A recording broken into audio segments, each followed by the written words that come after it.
I'm Jessica, and I'm 27 years old. After graduating from vocational school, I began working in medical administration. It was a busy but rewarding job, and I felt a deep sense of fulfillment. However, I decided to quit when I got married. My husband, John, wanted me to focus on our home and asked me to take care of his mother. "Please look after my mother. I'm begging you," he said. "Don't worry, I'll do my best to care for her," I assured him. I never saw myself as someone who clung to a career, so I had no doubts about stepping into this role. I met John through a mutual friend, and after a year of dating, we got married. By that time, he had already lost his father to illness and was living with his mother. "This will be a big help," John said. "I worry about her being all alone." "It's understandable. We can't leave your mother by herself," I agreed. I learned that his mother had fallen ill shortly after his father's passing, leaving her mostly bedridden. John had been managing most of the housework on his own. When I joined their household, my mother-in-law welcomed me warmly. "Let John handle the outside work, and please take over the house for me," she requested. "Yes, mother-in-law, I look forward to working with you," I replied.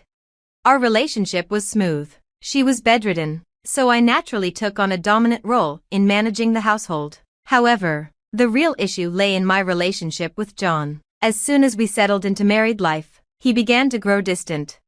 "Hey, how about we go for a drive on our next day off?" I suggested one day. "Your mother seems to be doing well, and I think half a day away won't be a problem." "Sorry, I'm tired," was all he said. "I want to rest properly that day." "Oh, I see. I'm sorry," I replied, trying to hide my disappointment. It wasn't long before I noticed that John seemed increasingly bothered by our interactions. At first, I assumed it was because of his busy work schedule, so I didn't dwell on it too much. But as time went on, he started avoiding me more and more. Even our intimate moments became rare. I would plan everything for the perfect night, only to be turned down. "Please, can you be a bit more cooperative? I want to have a child as soon as possible," I pleaded. "I understand how you feel, I want that too. But, sorry, let's try next time," he would say. As I neared 30, I couldn't help but feel a sense of urgency. My mother-in-law had also been urging us to give her a grandchild, and it was painful not to be able to fulfill her wish. But before we could, she passed away. After her death, John's attitude toward me grew colder and more distant. "Welcome home, John. I made your favorite cream stew for dinner," I greeted him one evening. John, are you listening? "Oh, do you want to take your bath first?" "Got it. I'll be waiting."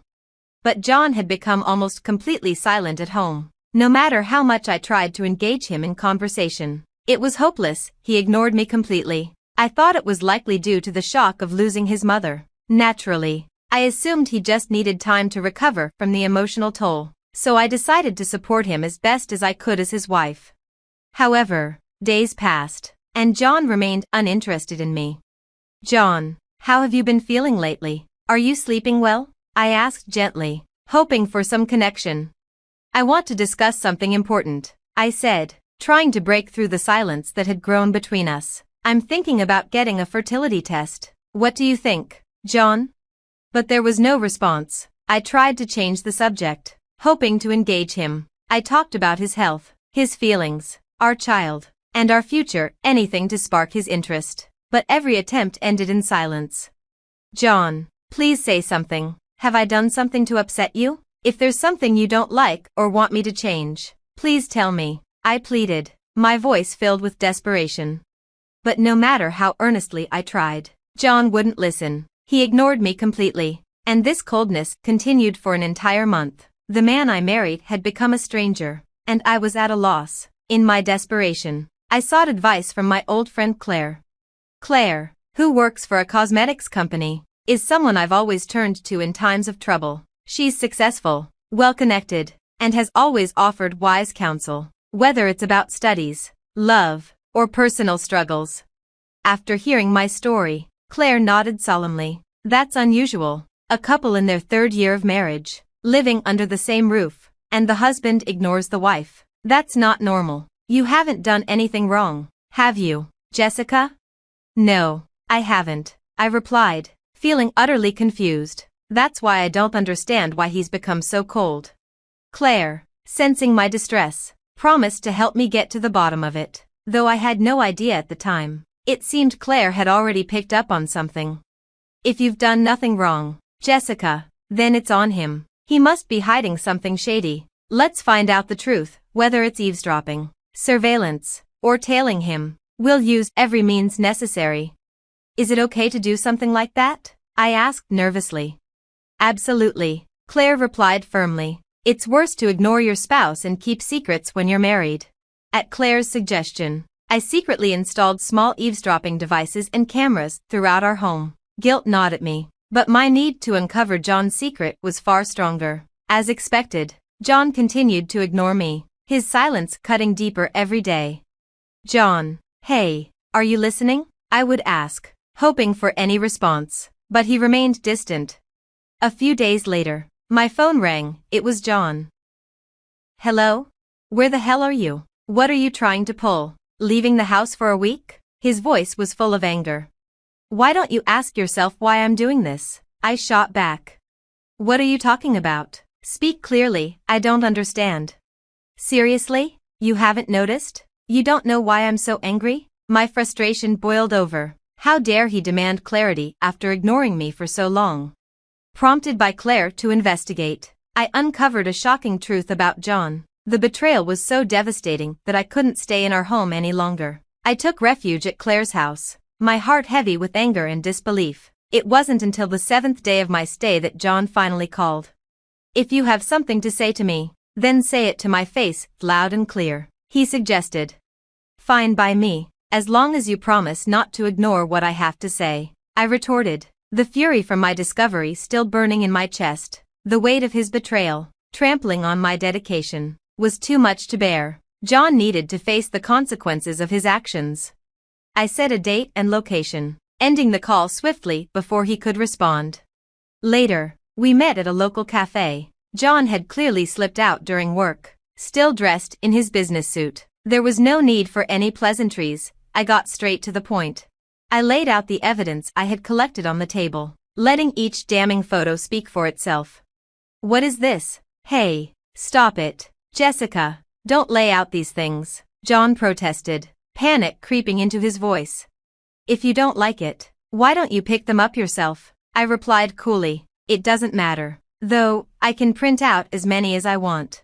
His face paled as he stared at the incriminating photos, images of him with his mistress, walking arm in arm downtown, and even entering a hotel together. The woman in all the photos was the same person. Her name was Mary, as I had discovered during my investigation. I also have audio recordings. Would you like to listen to them right here? I asked, knowing I had him cornered. Audio? He echoed, clearly shocked. I tapped the screen on my smartphone, and immediately, a conversation between John and Mary began to play. Hey, John, when is our housemate planning on leaving? She'll be gone soon. She's losing her patience and will probably suggest a divorce. I wish she would just blow up at us, saying stop ignoring me. That would be the easiest for me. This is such a long-term scheme. Well, that's just like you, John, isn't it? When I cut off the audio, John looked frustrated, as if he was only now realizing he'd been caught. His expression was a mix of anger and desperation, as if he was on the verge of lashing out. John, I began, my voice steady despite the turmoil inside. You needed someone to take care of your mother, didn't you? That's why you married me. But now that your mother has passed away, I guess I'm no longer needed. John's true intention had always been Mary, but Mary had no desire to take care of his mother. So he chose me, the one willing to shoulder that responsibility. To him, it didn't matter who took on the burdensome duty of caregiving, as long as someone did. After his mother passed away, the housemaid was no longer needed, and that's when his plan to make life unbearable and push me toward divorce began to unfold. What a petty, mean-spirited, and unreasonable way to behave, I thought. It was a blatant disrespect to the sanctity of marriage. The only silver lining in this mess was that we didn't have any children. Children, huh? I continued, my voice laced with bitterness. You knew all along, didn't you? You never planned on having kids because you knew we would eventually separate. If we had children, You'd be stuck paying child support after the divorce. John sighed heavily, his shoulders slumping. Most of what you're saying is true. I married you with the intention of leaving from the start. You're the worst. John, what do you think my life is? Just a convenience for you? My bad, he replied with a dismissive shrug. That said, it does save me a lot of trouble. Let's get divorced. Of course, I agreed, but not before I finish speaking with someone else. Someone else? You don't mean? Before he could finish, 2 women arrived, right on time. Sorry to keep you waiting, one of them said. John looked stunned. What is this? You can't mean. John, meet Mary, I said coldly. So, you're the housemaid now? I'm not a housemaid, I shot back. I'm still his wife, at least for now. Turning to Claire, I added, thank you. You're welcome, she replied, a slight smile on her lips. John's eyes darted between me, Claire, and Mary, trying to process what was happening. Claire, but I thought you were looking for new cosmetics to review. I'm sorry, that was a lie, Claire admitted, her tone unapologetic. What I was actually looking for was my best friend's husband's mistress. In other words, you. She then seated Mary next to John, sealing his fate with a cold finality.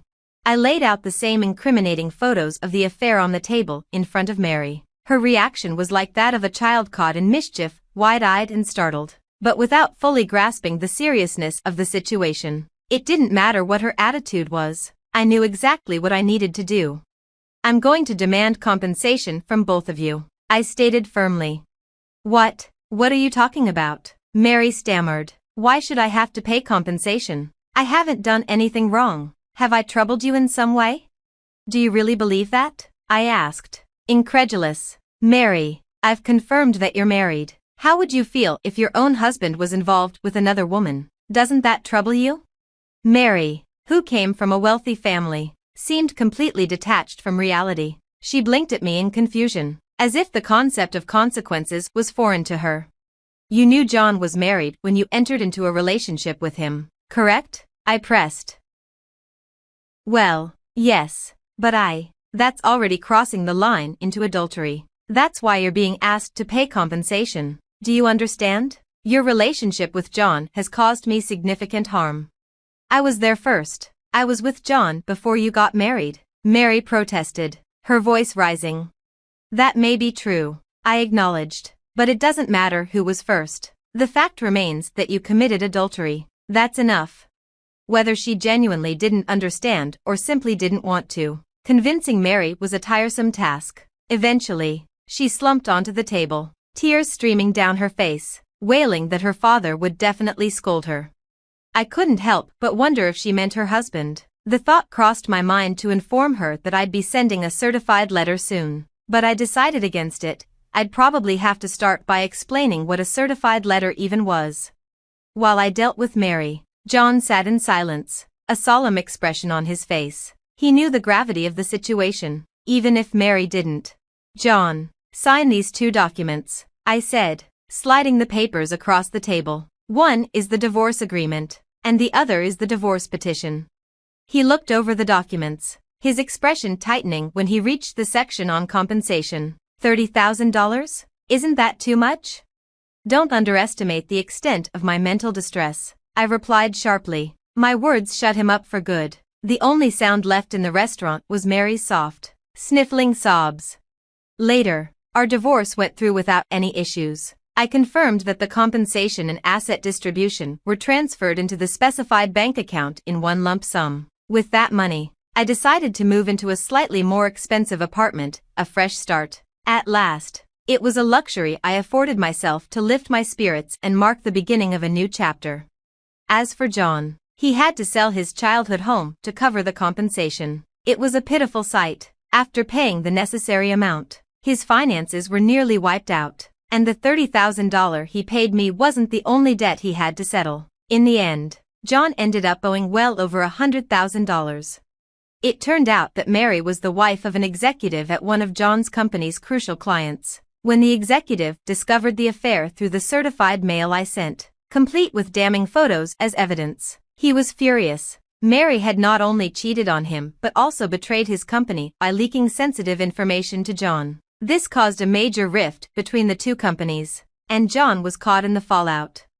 John lost everything: his job, his reputation, and any support he had from his superiors and colleagues. He was fired and hit with a huge amount in damages. One of his former colleagues even mentioned that John was being given the cold shoulder by everyone he knew.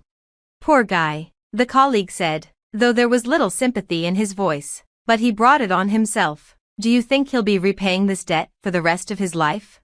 "Honestly, I believe that's exactly what will happen," I replied. John's future looked bleak. The overwhelming cost of his affair left him scrambling to make ends meet. He struggled to find another full-time job and eventually gave up, resorting to odd jobs to get by. The life he had so carefully constructed crumbled to dust, leaving him with nothing but regret. There are also rumors that the managing director was secretly working to stop John from finding a new job, but no one knows if that's true, and it's unlikely anyone would benefit from finding out. After his divorce, John reconnected with Mary, who had also gone through a divorce, and they started living together. However, things aren't going well for them. Mary spends money like water, and John's struggling to keep up. He works hard at jobs like warehouse cleaning, moving, and checking car parts, but the money he earns disappears quickly on Mary's shopping, cosmetics, makeup, bags, clothes, you name it. They constantly argue about money, and even though they're not cheating on each other anymore, their relationship is strained. John even called me once to ask for financial help because they were struggling. "What did you do?" you might ask. Of course, I refused. I have no obligation to help them. Why would I? After all, they used to call me a maid behind my back. It doesn't matter to me what happens to them now. After the divorce, I went back to my job in medical administration, and I'm happily working at a new place. I'm so busy that I barely have time to think, and that's just how I like it. When I do have free time, unpleasant memories creep back, and I start feeling down. The other day, I ran into the person who embodies all those bad memories, John. It was on my way home from work. On a lonely road at twilight, he called out to me, and when I turned around, I was shocked.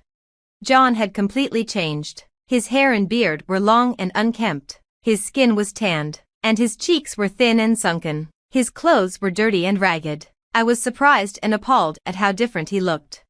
"Hey, long time no see," he said. "Is that you, John?" I asked, taken aback. "Are you okay? Are you managing to eat every day?" I couldn't help but ask, even though I was supposed to despise him. Despite everything, his pitiful state tugged at my heartstrings. "I'm getting by, but it's not 3 meals a day." "What about work?" "Not much these days. I collect empty cans and old magazines during the day. If I take them to a dealer, they pay me by the pound." After we talked for a while, John hesitantly brought up the real reason he had approached me. "Listen, do you think we could try again?" "What about Mary? I thought you two were living together." "I broke up with her. She dumped me. She's probably gone back to her parents' home by now. I bet they'll arrange a marriage for her with someone suitable." As he talked about Mary, his face twisted with pain. It must have been a difficult breakup, even hard for him to talk about with me. But despite his current pitiful state, I couldn't offer him any help. The memory of the abuse I suffered is still fresh and infuriating. When I said this, John lowered his head in agreement. "I truly apologize for what I did back then. I'm not going to say it's okay, but let's both move on. Just don't approach me again. If you stalk me, I'll call the police." "I won't stalk you. I'm sorry for bothering you. So, see you then." John slowly walked away down the dimly lit street, his figure fading into the distance. He looked so pitiful, so frustratingly pathetic. After that, I saw John a few times in line at a soup kitchen run by a non-profit organization. He had become so thin, and when he noticed me looking, he awkwardly turned his face away. Every time I see him, I think to myself that I never want to end up like that. He serves as a negative example, a reminder of what I want to avoid. This is how my first marriage ended disastrously, but I haven't given up on building a happy family with someone. There's still a long road ahead, and I believe I can still find happiness. With that in mind, I've decided to start participating in local social events with my friend Claire. Being divorced doesn't mean I should feel intimidated. The world is vast, and somewhere out there must be a man who will embrace me gently. The fourth time my mother-in-law mentioned the cruise, I was elbow-deep in soapy dishwater while she lounged at the kitchen table, dabbing imaginary tears from her eyes. I should have seen it coming, the way she lingered after dinner, the theatrical sighs, the meaningful glances at the travel magazine she'd deliberately left open on the counter.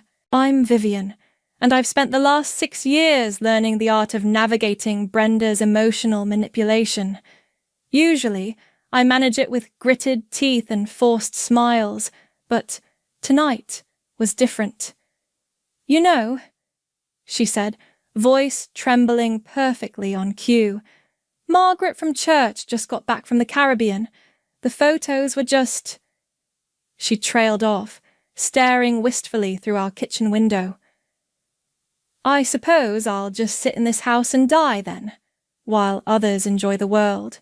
The plate I was washing clinked a little too loudly against the sink.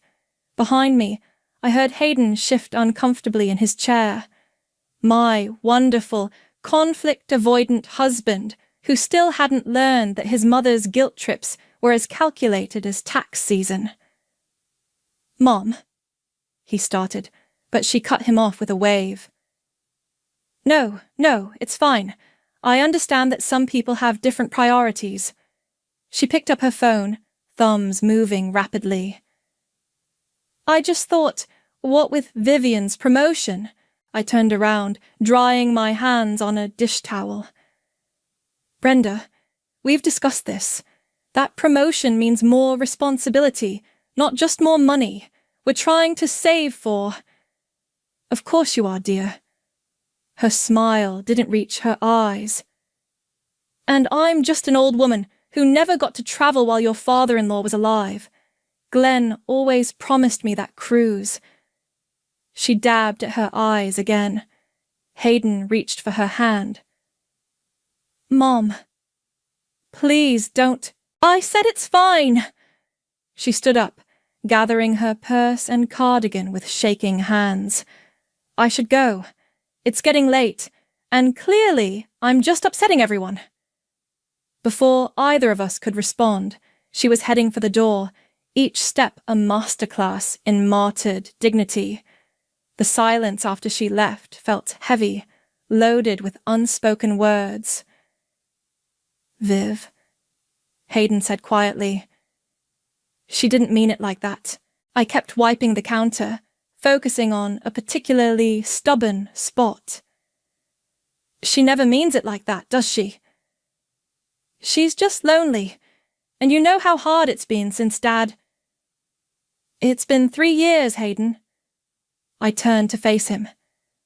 "And somehow, the cruise only became essential after my promotion." He ran a hand through his hair, his tell when he's stressed. "Can we just not do this tonight, please?" I nodded, not trusting myself to speak. We finished cleaning in silence, the tension thick enough to cut with one of the knives I'd just washed. Later that night, as Hayden slept beside me, I made the mistake of checking Facebook. There it was, posted exactly 17 minutes after she'd left our house. Some people forget what it means to support aging parents, sitting here alone, wondering where family loyalty went these days, praying for guidance in these trying times. No tags, of course, but the comments were already rolling in. "Stay strong, Brenda!" "Some people just don't understand family values anymore." "Call me if you need to talk." I closed the app and stared at the ceiling, counting backward from 100 to keep my blood pressure in check. Tomorrow, Ainsley would see it. Then, the aunts. Then, the cousins. By next week's family dinner, I'd be the heartless daughter-in-law who wouldn't help poor, widowed Brenda see the world. My phone buzzed with a text from Jasmine.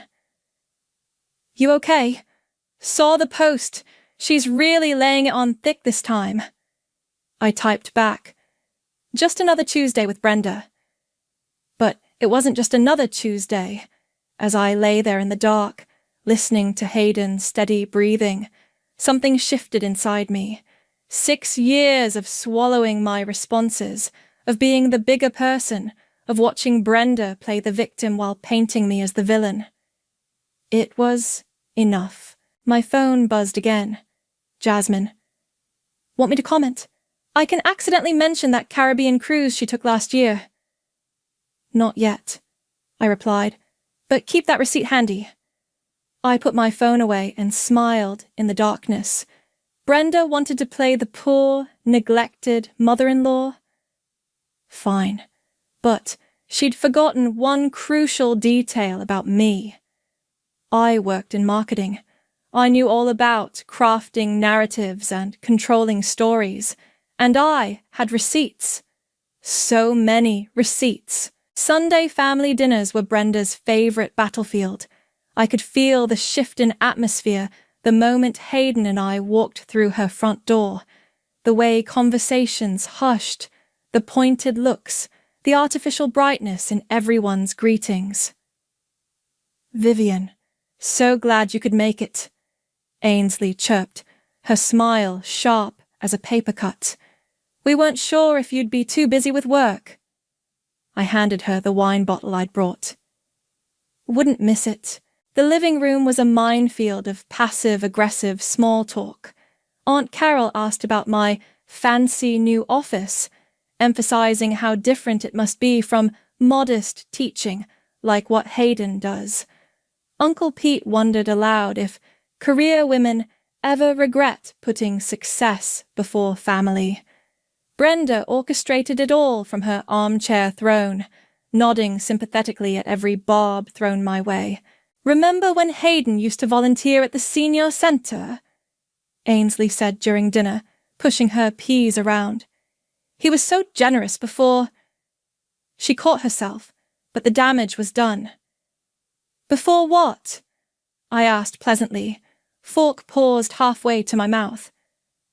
Before marriage? Silence descended over the table. Hayden suddenly became very interested in his mashed potatoes. Oh, sweetheart. Brenda dabbed at her eyes with a napkin. No one's saying that. We're just reminiscing. After dinner, I escaped to the kitchen to help with dishes. Brenda followed, closing the door behind her. Vivian, dear, could we talk? I kept scrubbing a casserole dish. Of course. I've been thinking about what you said about the promotion. She leaned against the counter, voice dropping to a confidential whisper. I know things are tight, but family helps family. Things aren't tight, Brenda. We're just being responsible with our money. Responsible? She laughed softly. Is that what you call it? While I'm here, struggling to make ends meet. I put down the dish and turned to face her. Are you struggling? Because last month you bought a new living room set. That was different. This cruise. Her eyes welled up. It was Glenn's dream for us. He wanted to take me before he... She pressed a hand to her chest. I'm not paying for your cruise. The tears vanished. Excuse me? You heard me. I dried my hands. I'm not funding your vacation. Not now, not ever. Her face hardened. I see. Well, I suppose I know where I stand now. She turned to leave, then paused. You know, Glenn always said you can tell a person's character by how they treat their elders. Funny. I thought you could tell it by how they manipulate their family. She left without another word. I waited a few minutes before following, but as I approached the living room, I heard her on the phone in the hallway. You won't believe what just happened, Margaret. Yes, the same one. My daughter-in-law, sitting on all that money while I'm practically begging to see the world before I die. Glenn would be heartbroken. I texted Jasmine. Need to talk. Now. Coming over with wine, she replied immediately. Back in the living room, Hayden was deep in conversation with Ainsley, who kept shooting me concerned glances. I touched his shoulder. Ready to go? The drive home was quiet until Hayden spoke. Mom seemed upset. Did she tell you why? No, but then maybe ask her before assuming it's my fault. He sighed. I didn't say that. You didn't have to. At home, Jasmine was waiting on our porch with 2 bottles of red and a determined expression. Spill everything, she demanded as soon as we were inside. I told her about dinner, the kitchen confrontation, the phone call. With each detail, her eyes narrowed further. This woman is playing chess while everyone else is playing checkers, she said, pouring generous glasses. And she's using your promotion as ammunition. I know. I took a long sip. The thing is, something doesn't add up. Remember last year when her roof needed repairs? When she guilted everyone into contributing because she was destitute? Right. But then she remodeled her bathroom 2 months later. Jasmine sat up straighter. And the new furniture? Exactly. I pulled out my phone, showing her Brenda's recent Facebook posts. Look at all these modest little treats she keeps buying herself, for someone who's supposedly struggling. Time to do some digging? Jasmine raised an eyebrow. I nodded. I know someone in HR who's good with financial records. Public ones, nothing illegal. Good. Jasmine clinked her glass against mine. Because I'm tired of watching you play defense in a game she rigged. My phone buzzed. Another group text from Brenda. Feeling blessed to have such loving family, most of them anyway. I showed it to Jasmine, who snorted. Oh, honey, she has no idea what's coming, does she? No, I smiled. She really doesn't. You want me to what now? Terence leaned back in his office chair, eyebrows raised. I'd cornered him during lunch break, armed with coffee and his favorite donuts. Just run a basic public records search. Nothing illegal, nothing private. I know you do this kind of thing for the company all the time. For background checks, sure. He took a bite of donut, considering. But your mother-in-law... She's been crying poverty while renovating her house. Something's not adding up, and I need to know what. He wiped sugar from his fingers. And your husband can't just ask her? Huh? Hayden. I sighed. He has a blind spot when it comes to his mother. Besides, she'd just lie. Fair enough. He turned to his computer. What's her full name and date of birth? 20 minutes later, we were staring at a screen full of public financial records. Terence's fingers flew across the keyboard, cross-referencing dates and account numbers. Well, he muttered. Look at this. He pointed to a dormant account at Western Union Bank. See these regular deposits? They've been going in monthly for the past 7 years. Small amounts, but they add up. I leaned closer. How much total? Let me calculate. He typed rapidly. Just over $23,000. My coffee went cold on his desk as we dug deeper. The pattern was clear. Regular deposits, carefully spread across different accounts, always just under amounts that would trigger reporting requirements. She's not exactly breaking any laws, Terence said, but she's definitely been building a nest egg while crying broke to the family. My phone buzzed. Another group text from Brenda. So blessed by those who offered to help with my medical bills last month. God provides through generous hearts. Medical bills? Terence glanced at my phone. The same month this account shows a spa resort charge? I stood up, gathering the printouts. Thanks, Terence. I owe you. Just promise me front row seats when this all comes out. That evening, I drove to Brenda's house, knowing she'd be at her weekly bridge game. The spare key was still under the ceramic frog. Some habits never change. I wasn't proud of snooping, but I needed concrete proof. Her kitchen trash yielded exactly what I was looking for: a glossy cruise line brochure, creased and coffee-stained, but it was the post-it note stuck to it that made my hands shake. Paid in installments. Final payment due 9/15. I photographed everything before leaving, making sure to replace items exactly as I'd found them. Back in my car, I called Jasmine. "You're not going to believe this," I said when she answered. "Try me." I told her everything: the hidden account, the regular deposits, the cruise brochure. "That manipulative witch," Jasmine breathed. "She's been playing everyone this whole time." Playing us like a symphony orchestra. I started the car, and using my promotion as an excuse to squeeze more money out of us. "You have to tell Hayden." "I know, but he's not going to want to believe it." "Then make him believe it. You have proof now." When I got home, Hayden was grading papers at the kitchen table. He looked up with a smile that faded when he saw my expression. "Everything okay?" I sat down across from him. "We need to talk about your mom." "Viv, please." "She's been lying to us, to everyone." I pulled out the printouts. "And I can prove it." He pushed away the papers without looking at them. "She's always kept a little money tucked away. It's her security blanket, especially since Dad died. A little money? Try $23,000.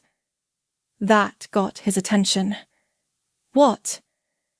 "While she was asking family to help with her roof, while she was guilting us about medical bills, while she's been demanding cruise money." I spread out the documents. "Look at the dates, Hayden. Look at the amounts." His phone rang before he could respond. Brenda's name lit up the screen. He answered on speaker. "Hayden?" Her voice trembled. I needed to hear your voice.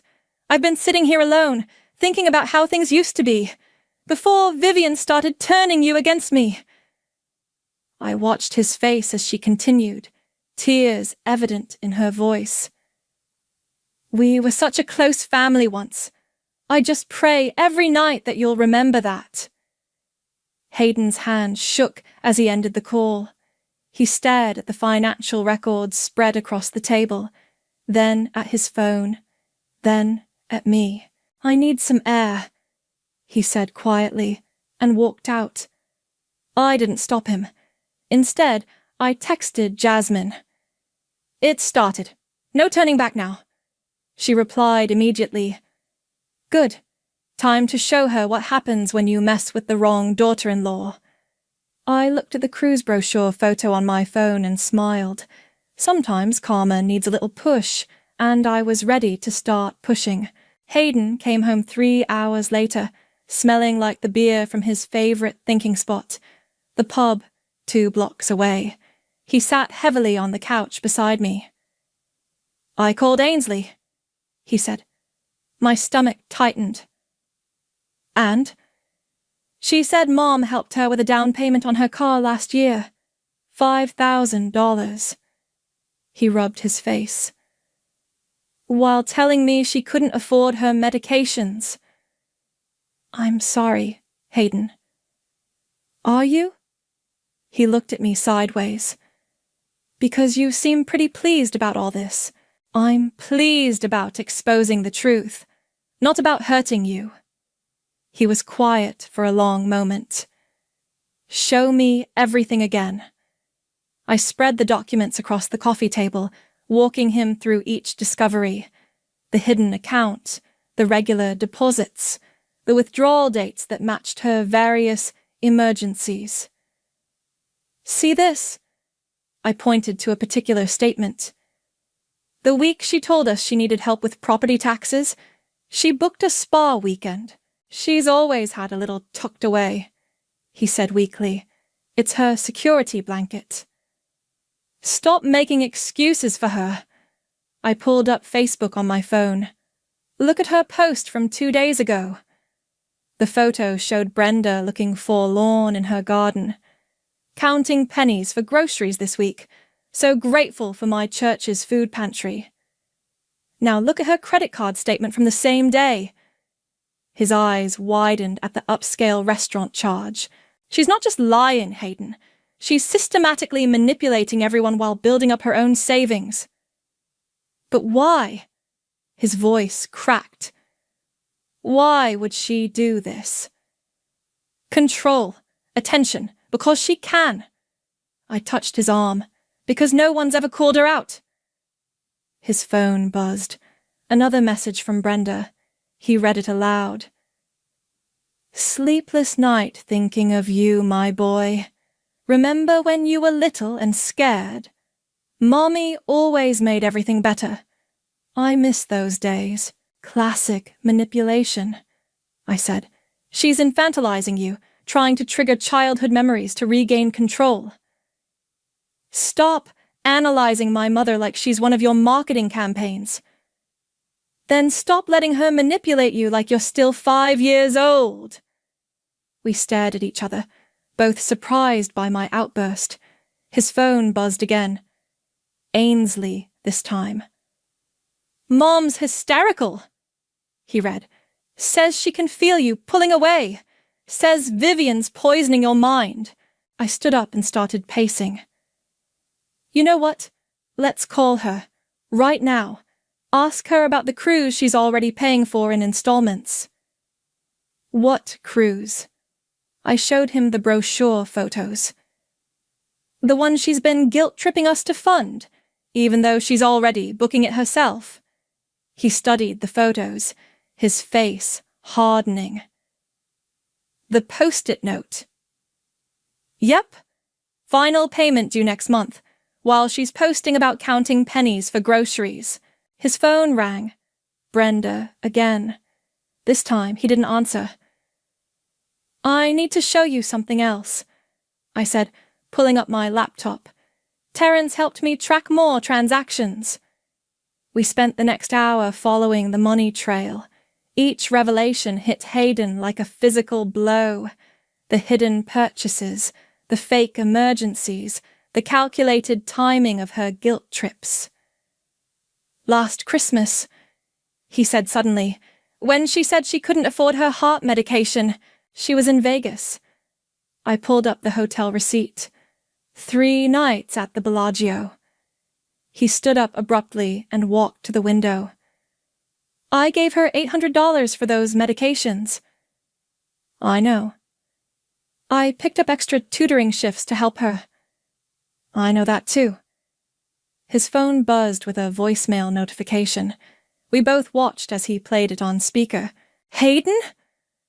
Brenda's voice was thick with tears. Baby, please answer my calls. Vivian is turning you against me. We were such a close family before she came along. I'm not sleeping. I'm barely eating. Is this what you want? To kill your mother with worry? I think I need to go to the emergency room. My heart... I deleted the voicemail before it finished. Enough. Hayden didn't protest. He just kept staring out the window. We need to end this, I said quietly. All of it. The manipulation, the lies, the guilt trips. How? I have an idea, but you're not going to like it. He turned to face me. Will it hurt her? Only her pride and her control over the family. He nodded slowly. Tell me. First, I said, we need to gather everyone. Your sister, the aunts, everyone she's been playing against each other. And then... And then? I smiled grimly. And then we're going to have a nice family dinner. His phone buzzed one more time. Another Facebook notification. Brenda had posted a photo of herself, holding an old picture of Hayden as a child. A mother's love is forever. Some people may try to break that bond, but they'll never succeed. Hayden turned off his phone. When's dinner? I called it my folder of truth, a sleek black portfolio containing every scrap of evidence I'd collected, bank statements, credit card records, social media posts, photographs, all meticulously organized and cross-referenced. Jasmine watched me arrange everything on our dining room table. "You're really going to do this?" she asked. "Watch me." I added the cruise brochure to the pile. "I've got copies for everyone." "Brenda's going to lose her mind. That's counting on her having one to lose." My phone lit up with a text from Terrence. "Found something else. Check your email." The attachment made me whistle. Well, well. Looks like Mommy Dearest has been dabbling in online gambling too. "Seriously?" Jasmine peered at my screen. "While crying poor?" $5,000 last month alone. I added the printout to my folder. Right before she posted about needing help with her electric bill, Hayden came downstairs, looking pale but determined. "Ainsley's coming early. She wants to see the evidence before everyone else arrives." "Good." I checked my watch.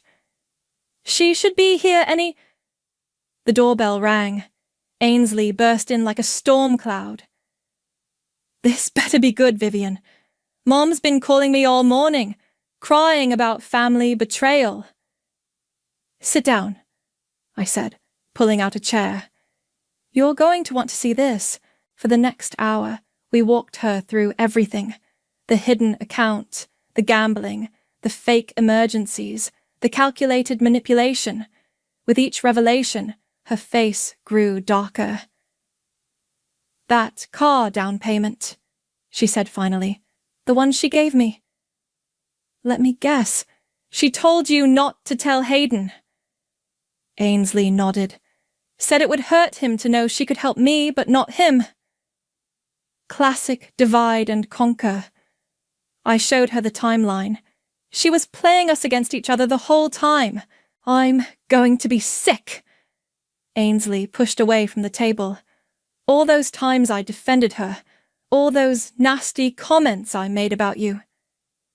"Water under the bridge," I said. "What matters is what we do now." The doorbell rang again. Aunt Carol and Uncle Pete arrived first, followed by cousins Sarah and Mike. Each reaction was the same: shock, denial, anger, acceptance.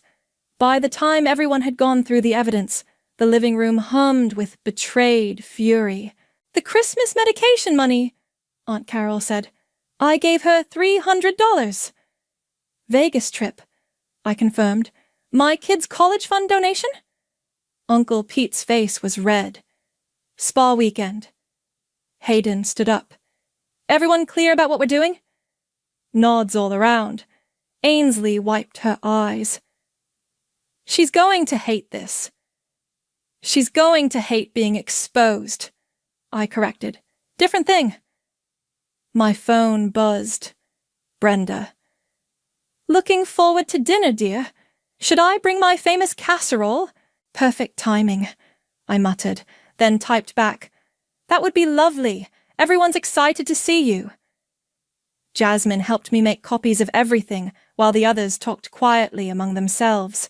The mood was somber but resolved, like soldiers preparing for battle.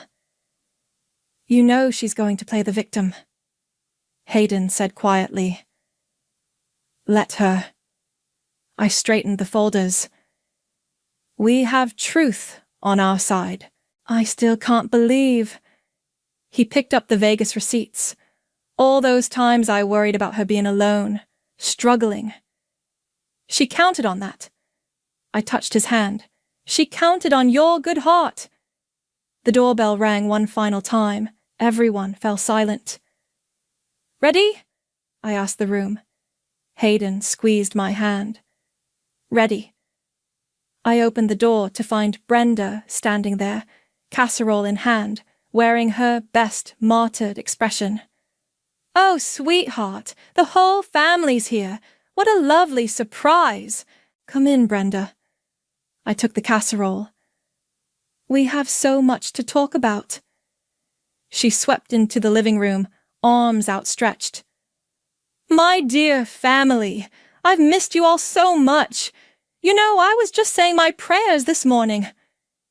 She stopped short, finally registering the expressions on everyone's faces. Her eyes darted to the folders on the coffee table, then to Hayden's stern expression, then to Ainsley's tear-stained face. What's going on?" I closed the door with a soft click. "Why don't you sit down, Brenda? We're going to have a little family meeting about honesty." Her face went through a rapid series of expressions: confusion, fear, calculation, and finally, her default, victim mode. "I don't understand," she quavered. "Why is everyone looking at me like that? Hayden, baby, what's happening?" I picked up the first folder. "Let's start with Vegas, shall we? Vegas." Brenda's laugh was brittle. "I don't know what you're talking about. I've never—" "December 23rd, 26th. I read from the printout. "Bellagio Hotel and Casino. 3 nights. Premium suite. Would you like to see the receipts?" She waved a dismissive hand. "That's private information. How dare you spy on me?" "Public records, Mom," Hayden said quietly. "Just like the $23,000 you've been squirreling away." "While begging for medication money," Ainsley added. Brenda's head snapped toward her daughter. "Ainsley, you too? After everything I've done for you?" "You mean like the car down payment you used to turn me against Hayden?" "I was protecting you." "You were manipulating us," Hayden cut in. "All of us." I started passing out folders. "Everyone here has a copy of everything. Bank statements, credit card records, social media posts. It's amazing how much evidence you leave when you think no one's paying attention." Brenda's face went from pale to red. "This is ridiculous. I'm a widow. I struggle every day. To decide which luxury purchase to hide next?" Uncle Pete stood up, waving his folder. "We have the receipts, Brenda. All of them." "The Christmas gifts you couldn't afford," Aunt Carol added. "The property tax emergency," Cousin Sarah chimed in. "The medical bills," Mike finished. Brenda's eyes darted around the room like a trapped animal's. "You don't understand. I needed security. After Glenn died." "Don't." Hayden's voice was steel. "Don't you dare use Dad to justify this." "And the cruise?" I pulled out the brochure, the one you're already paying for in installments while guilt-tripping us to fund it. The room went deadly quiet. Brenda's face crumpled into well-practiced tears. "I can't believe my own family would attack me like this, after everything I've sacrificed." She pressed a trembling hand to her chest. "My heart, I can't breathe." "Save the performance," Ainsley snapped. "Your heart condition didn't stop you from hitting the slots in Vegas." "Or the spa weekend in March," I added. "Or the shopping spree last month," Uncle Pete said. Brenda switched tactics, her tears vanishing. "Fine, I saved money. Is that a crime?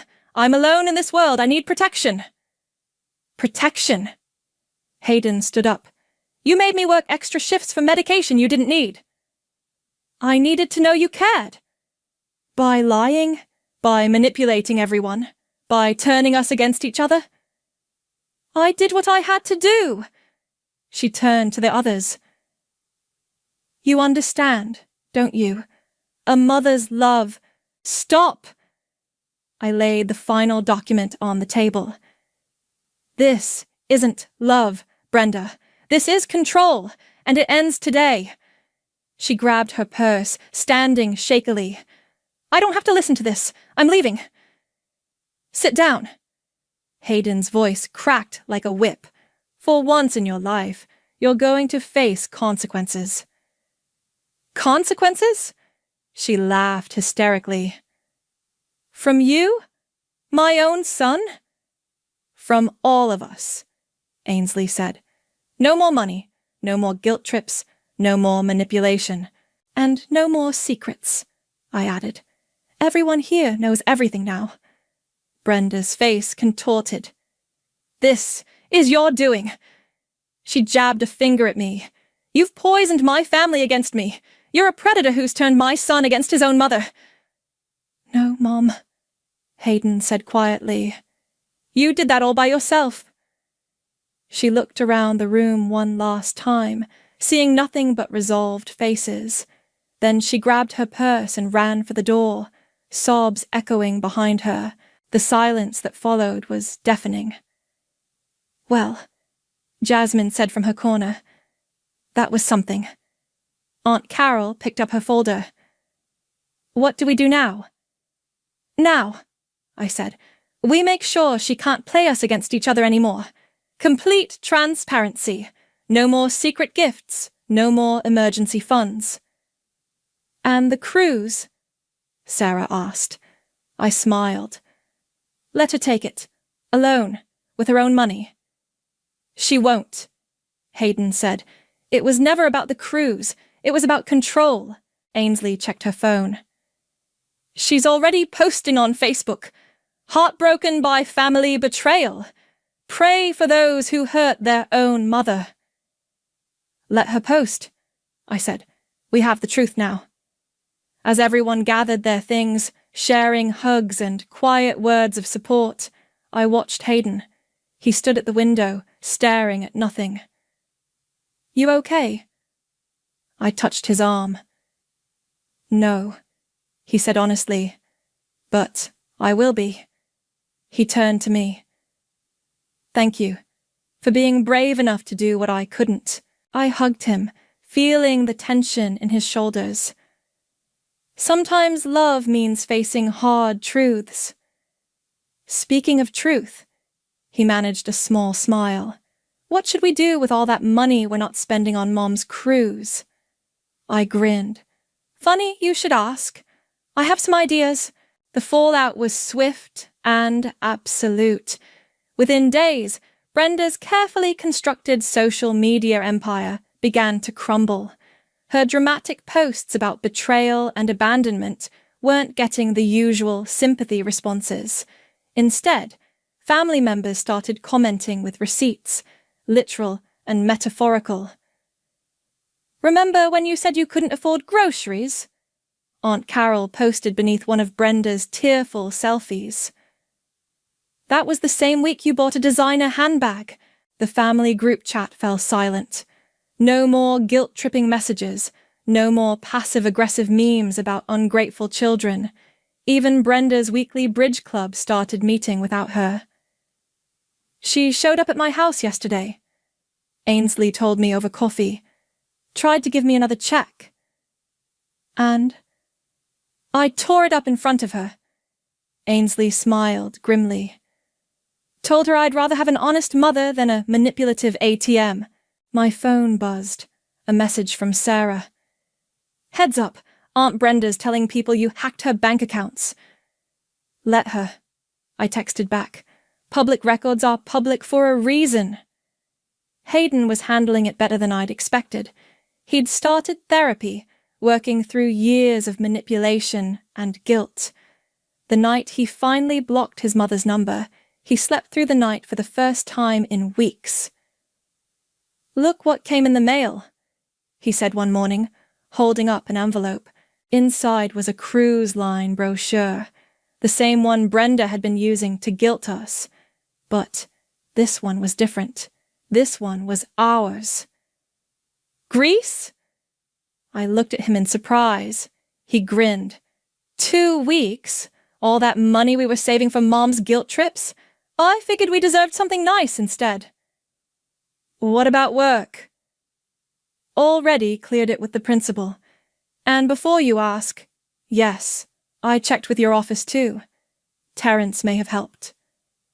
I hugged him hard. You sneaky thing. There's more. He pulled out his phone. Ainsley and Mike want to come. Sarah and her husband too. We're thinking family vacation, just without the family drama this time. A notification popped up on my phone. Another desperate attempt from Brenda, this time through a flying monkey. Your mother-in-law is in tears. She's all alone. How can you be so cruel? I showed it to Hayden, who shrugged. Funny how she's always alone despite having that secret Vegas gambling buddy. Speaking of which, I pulled up my email. Terence found more records. Seems she's been making regular trips there for years, always when she claimed to be visiting her sick friend in Phoenix. Of course she was. He shook his head. You know what? I don't even care anymore. Let her gamble. Let her cruise. Let her do whatever she wants, with her own money. And her own guilt trips? Those too. I picked up the cruise brochure, admiring the photos of blue Mediterranean waters. Think she'll try to crash our vacation when she finds out? Already handled it. He smiled. Nobody knows where we're going except the people coming with us. As far as Mom's concerned, we're doing a staycation. My phone buzzed again, this time a message from an unknown number. Hi, Vivian. This is Margaret from Brenda's church. I just wanted you to know, we always suspected something wasn't right. Thank you for standing up to her. Many of us have similar stories. I showed it to Hayden. Looks like we weren't the only ones. No surprise there. He started pulling up cruise excursions on his laptop. Hey, what do you think about sunset sailing in Santorini? The doorbell rang. We both tensed. It had become a reflex lately, but it was just Jasmine, holding up a bottle of champagne. Celebration time, she announced. Just saw Brenda's latest Facebook post. She's taken a social media break to heal from toxic people. Translation. Her lies aren't working anymore, I said, grabbing glasses. Exactly. Jasmine poured the champagne. And I heard through the grapevine that her bridge club finally called her out on all those emergency loan requests. We clinked glasses, and I felt the last bit of tension leave my shoulders. The war was over, and truth had won. Later that night, I sat down to write one final message to Brenda. Not for her manipulation, not for her drama, but for myself. You wanted a cruise. I delivered the storm instead. Enjoy your solo voyage through the consequences of your actions. Don't expect any rescue boats from us. I sealed it in an envelope, added the torn pieces of her cruise brochure, and dropped it in her mailbox. Ready to pack? Hayden called from upstairs. I smiled, thinking of Mediterranean beaches and family dinners without manipulation for seasoning. More than ready, I called back. Time for our own adventure. Let Brenda sail her sea of lies alone. We had clearer waters ahead. The Santorini sunset painted the white buildings in shades of gold and pink as our family gathered for dinner on the restaurant terrace. Ainsley was showing Sarah photos from their scuba diving adventure, while Mike and Hayden argued playfully about tomorrow's hiking route. My phone buzzed. Terence had sent a video link. Thought you'd want to see this. It was security camera footage from a local casino back home, showing Brenda being escorted out by security, screaming about rigged slots and demanding to speak to managers. Karma really does come in waves, I murmured, showing the video to Hayden. Let me guess. Another medical emergency fund gone wrong? Probably the last one she'll have, I said. According to Terence, she's been officially banned from 3 casinos now. Ainsley leaned over. Is that Mom making a scene? Again. Some things never change, Hayden said, but his voice held no bitterness anymore, just acceptance and maybe a touch of pity. A waiter arrived with fresh drinks and a plate of local delicacies. "Compliments of the couple at the next table," he said. "They overheard your story earlier and wanted to share something." The couple waved, an older pair with kind faces. The woman came over, pulling up a chair. "I hope you don't mind," she said, "but I heard you talking about your mother-in-law situation. I went through something similar with my own mother. It took me 20 years to do what you did in 6 months. "Stand up to her?" I asked. "Set boundaries," she corrected. "There's a difference between revenge and revolution. You started a revolution." Sarah raised her glass. "To revolutions and real family." We all clinked glasses as the sun dipped lower over the Mediterranean. My phone buzzed again, this time a message from Aunt Carol. Brenda showed up at church asking for emergency funds. Pastor Thomas showed her the door, said something about gambling addiction resources instead. "No more enablers," Hayden said, reading over my shoulder. "No more audience for her performance." "Speaking of performances," Mike chimed in, "did you see her latest attempt on Facebook? I hadn't. We'd all blocked her months ago." Mike pulled up a mutual friend's screenshot. Brenda in her garden, looking appropriately tragic, caption reading, "Some wounds never heal, but God and my true friends know the real story." The comments section was empty except for one response. "Yes, we do know the real story. Every receipt of it." "That's the difference between revenge and justice," I said, remembering the older woman's words. "Revenge needs an audience. Justice just needs truth." Hayden squeezed my hand under the table. "Thank you," he said quietly, "for saving our family by breaking it first." "We didn't break it," I corrected. "We just exposed the cracks that were already there." The waiter returned with dessert menus, but before he could speak, Ainsley's phone rang, a number we all recognized. "Mom?" She put it on speaker. "Ainsley, baby, thank God. I've been trying to reach everyone. There's been a terrible misunderstanding at the casino, and I need—" "No." Ainsley's voice was firm but calm. "No more emergencies. No more money. No more manipulation." "But I'm your mother." "Yes, you are. And when you're ready to be honest about everything, we'll talk. Until then, goodbye." She hung up as Brenda was mid-protest. The table was quiet for a moment before Sarah started slow clapping. "That," she said, "was beautiful." Ainsley blushed. "I learned from the best." She raised her glass to me. "To the daughter-in-law who taught us all how to grow spines." "To truth," Hayden added. "To consequences," Mike chimed in.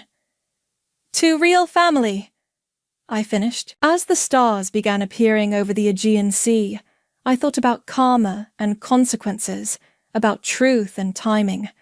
Brenda had wanted a cruise to escape her lies, but instead she got a tidal wave of reality. Meanwhile, here we were, her former emotional hostages, free and happy on the vacation she'd tried to guilt us into funding. The older woman from the next table caught my eye and winked.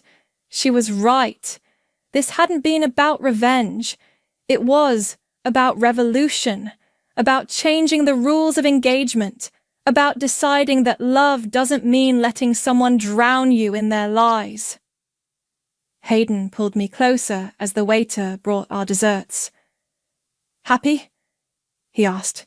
I looked around at our real family, not bound by guilt or manipulation, but by choice and truth, and smiled. "Absolutely," I said. "Pass the baklava." Let Brenda keep her garden of lies and her social media performances. We had something better. Authentic relationships built on honest ground. And unlike her cruise ship of manipulation, this was one vessel that would never sink. The last person to leave after Dad's funeral was the first to tell me I needed to get out of his house. I stood in our kitchen, my childhood kitchen, watching Paisley adjust her designer black dress in the reflection of the microwave door.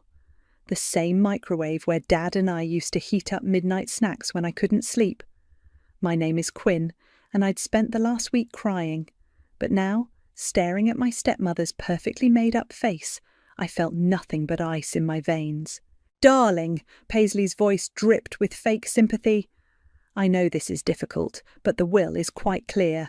The house goes to me and my children. You'll need to be out by tomorrow evening." I gripped the counter. "Tomorrow? Dad's body isn't even cold." "Don't be crude." Felicity, my stepsister, sauntered in with a glass of wine. At 25, she'd already mastered her mother's condescending smile. "We're being generous, giving you 24 hours. Legally, we could make you leave now." The kitchen filled with the click-clack of more heels. Josephine, the youngest, lurked in the doorway, while Gerard leaned against the fridge, refusing to meet my eyes. "Show her the will, Mother," Felicity prompted, clearly enjoying the moment. Paisley produced a document from her designer purse, sliding it across the granite countertop. I recognised Dad's signature immediately, but the date made my stomach turn. 3 months ago, when he was already sick, when Paisley barely let me see him. "As you can see," Paisley pointed to a paragraph with her manicured nail, "the house and most assets transfer to me and my children. There's a small trust fund for you, of course. Your father wasn't completely heartless." "Heartless?" My voice cracked. "He was my father." "For 17 years, Felicity cut in. "Then he was our father for 15. Quality over quantity, right?" Gerard shifted uncomfortably. "Fel, maybe we could give her a few days." Absolutely not," Paisley snapped. "The decision is final. Quinn needs to start her own life, away from here."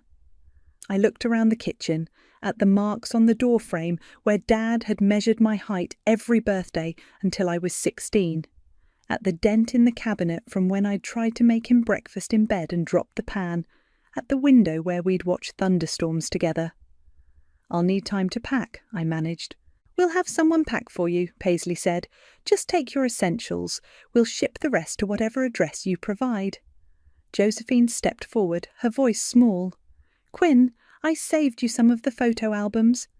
"Josie," Paisley warned, and the girl retreated. I stood there, surrounded by the family that had invaded mine, feeling like I was drowning. "Can I at least sleep here tonight?" Paisley's lips tightened. "Fine. One last night, but I want you gone by 6 tomorrow evening. We're having the interior decorator over to discuss renovations." "Renovations?" The word felt like acid. Dad loved this house exactly as it is. "Dad's not here anymore," Felicity said, taking another sip of wine. "And thank God, do you know how embarrassing these outdated curtains were?" Something in me snapped. I lunged forward, but Gerard caught my arm. "Don't!" he whispered. "It'll only make things worse." I jerked away from him, my voice steady despite the rage burning through me. "You're right. I'll be gone tomorrow." As I turned to leave, Paisley called out, "Oh, and Quinn, don't get any ideas about taking things that aren't yours. We've photographed every room." I climbed the stairs to my old bedroom, each step feeling heavier than the last.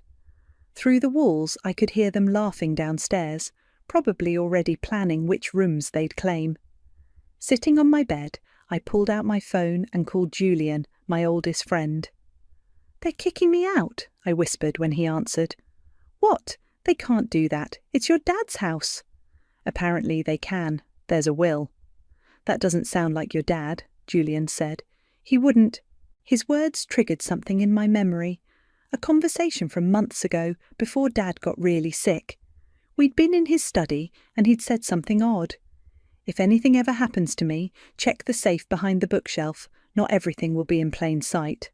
I sat up straight, my heart pounding. "Julian, I need to go. But tomorrow Tomorrow I might need your help." Hanging up, I listened to the voices downstairs. They thought they'd won. They thought tomorrow they'd watch me walk away from my home, my memories, my inheritance. But Dad had taught me one thing above all else: always have a backup plan. I waited until midnight when the house grew quiet. It was time to visit his study. The floorboard outside Dad's study always creaked. I'd memorized its exact location years ago, tiptoeing past it countless times during late-night raids to his candy stash. Tonight, I stepped over it carefully, listening for any movement from the other bedrooms. Silence. The study door wasn't locked. Paisley probably thought she'd already won.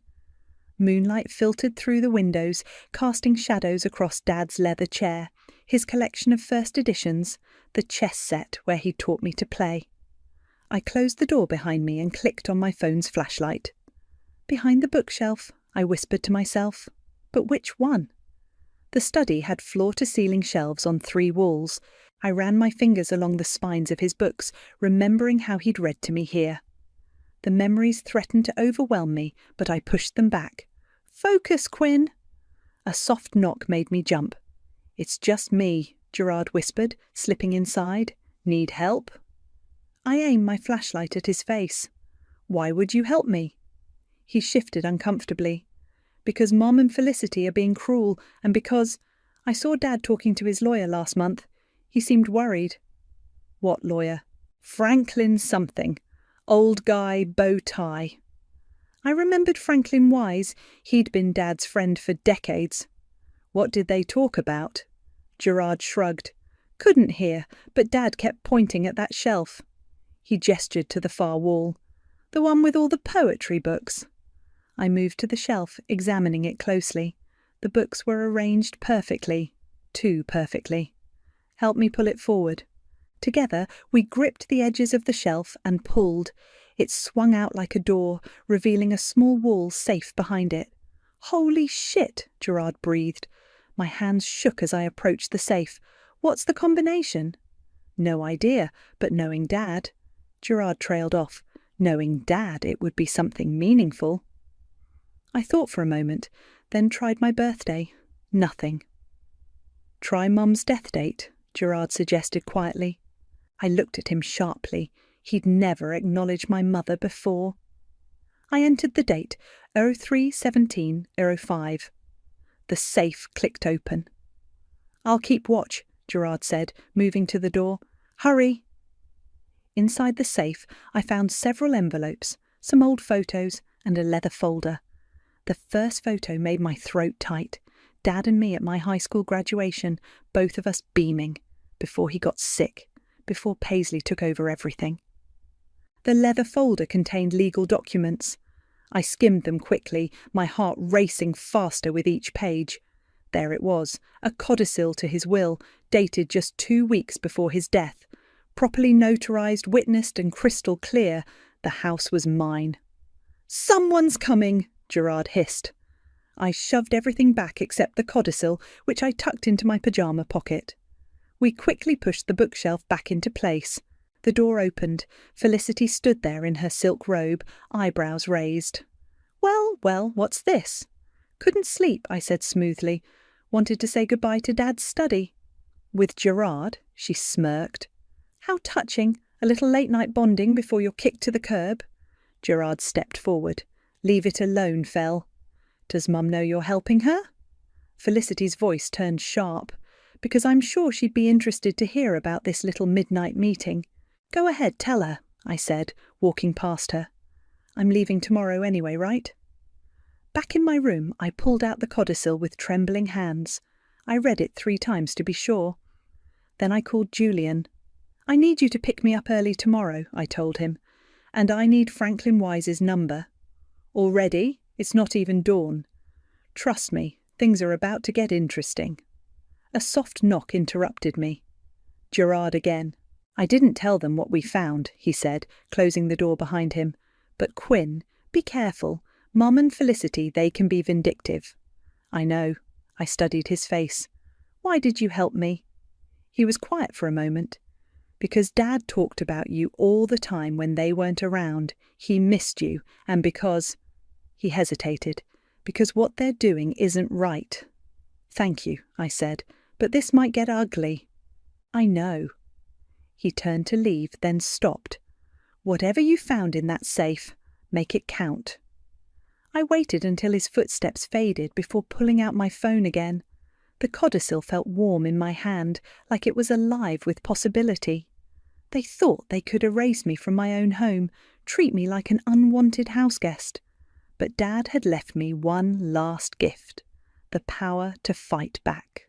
I dialed Franklin's number, watching the sun rise outside my window.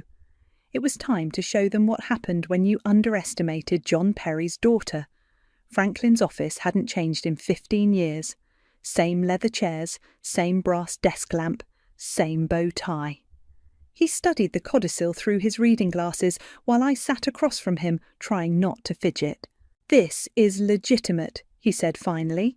"Your father came to me directly, insisted on updating his will. He knew Paisley was influencing things." "Influencing?" I leaned forward. Franklin removed his glasses. "Your father discovered that Paisley had been meeting with another lawyer, Marcus Reed.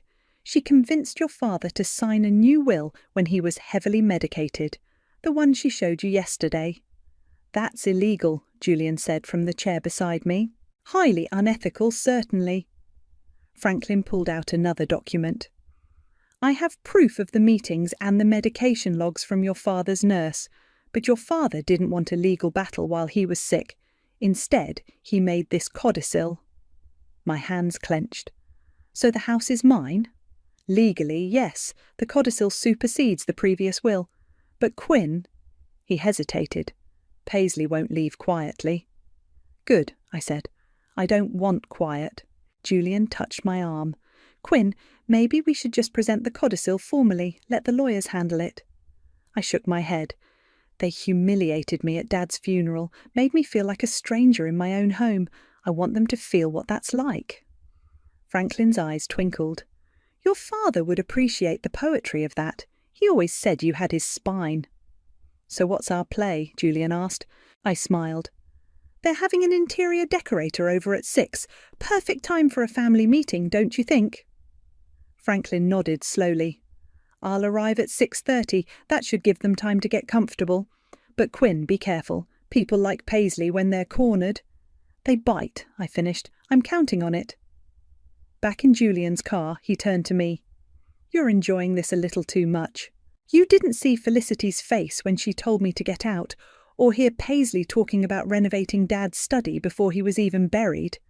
I get it, but revenge isn't always—" "This isn't just revenge," I cut him off. "This is justice. Dad wanted me to have the house. They tried to steal it." "Okay." He started the car. "What do you need me to do?" "I need you to help me set up some cameras. If they're going to show their true colours, I want it on record." We spent the next few hours buying small wireless cameras and hiding them strategically around the house. One in the living room, one in the kitchen, one in the foyer. I placed the last one in Dad's study myself. At 5:45, I heard cars pulling up. Paisley's voice drifted through the open windows, talking about paint samples and modern fixtures. I texted Julian, who was waiting nearby. "Showtime." Paisley's heels clicked across the foyer. "Quinn, why is your car still here?" I emerged from the kitchen, smiling. "Just finishing up some packing. Don't mind me." Felicity appeared, followed by an elegant woman carrying fabric swatches. "Mother, shouldn't she be gone by now?" "I'm leaving soon," I said sweetly. "Just waiting for a meeting." "Meeting?" Paisley's eyes narrowed. "What meeting?" "Oh, didn't I mention? Dad's lawyer is stopping by." The colour drained from Paisley's face. "Which lawyer?" "Franklin Wise. Remember him? Dad's friend of 30 years. Felicity stepped forward. "Whatever you're planning." The doorbell rang. Gerard opened it, revealing Franklin in his signature bow tie. "Good evening, everyone," he said pleasantly. "I believe we have some business to discuss."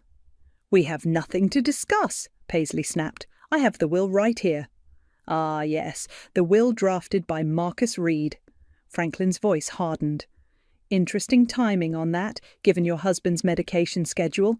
The interior decorator looked uncomfortable. Perhaps I should come back another time. No, I said, pulling out the codicil. I think you should stay. After all, we need to discuss who actually has the authority to renovate this house. Paisley's face went from white to red. What is that? This. I held up the document. This is Dad's real final wish. Would you like to read it? Or should I have Franklin explain what happens when someone manipulates a dying man into signing away his daughter's inheritance? The room went deadly quiet. Through the window I saw Julian's car pull up, right on schedule. Felicity lunged for the document, but I stepped back. Careful, I warned. Everything happening right now is being recorded. How do you think a judge would view that kind of behaviour? You're bluffing, Paisley whispered. I pulled out my phone, showing them the live camera feeds. Am I? The interior decorator gathered her things quickly. I'll call to reschedule. Don't bother, I said, not taking my eyes off Paisley. I'll be handling all decisions about this house from now on. The next morning, I sat in the living room, pretending to sort through old photos while Paisley paced the floor on her phone. Her voice carried through the house, shrill with desperation. Marcus, you promised this wouldn't happen? No, you listen to me. Fix this, or I'll make sure everyone knows about our little arrangement. I kept my eyes down, but my phone was recording everything. Julian had helped me download an app that enhanced audio quality. Every word was crystal clear. Felicity stormed in, still in her pyjamas. This is ridiculous. We can't let her win. Lower your voice, Paisley hissed, covering her phone. Marcus, I'll call you back. I flipped through another photo album, pausing at a picture of Dad teaching me to ride a bike. Oh, look at this one. Remember this, Felicity? Oh, wait, you weren't here yet. Enjoy it while you can, Felicity spat. We're contesting the codicil. With what evidence? I looked up innocently.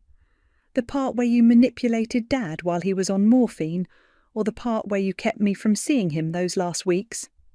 Josephine appeared in the doorway, looking uncertain. Mum, maybe we should just... Shut up, Josie, Felicity snapped. Go pack your things. Nobody's packing anything, Paisley said firmly. This isn't over. I stood up, stretching. You're right, it's not. I'm still deciding what to do about the fraud. Franklin thinks we have a strong criminal case. The colour drained from Paisley's face. You wouldn't dare. Try me. I walked to the window, watching Julian's car pull up, right on cue. Oh, look, help has arrived. I'm having the locks changed today. You can't do that. Felicity lunged forward, but Paisley grabbed her arm. Don't give her more ammunition, she warned. I smiled. Smart. The cameras are still rolling, by the way. Every word, every action. Gerard appeared, looking exhausted. Mum, can we talk? Privately? Not now, Paisley snapped. Yes, now. He grabbed her arm, pulling her toward the kitchen. I picked up another photo album, but kept my phone recording. Their voices carried clearly.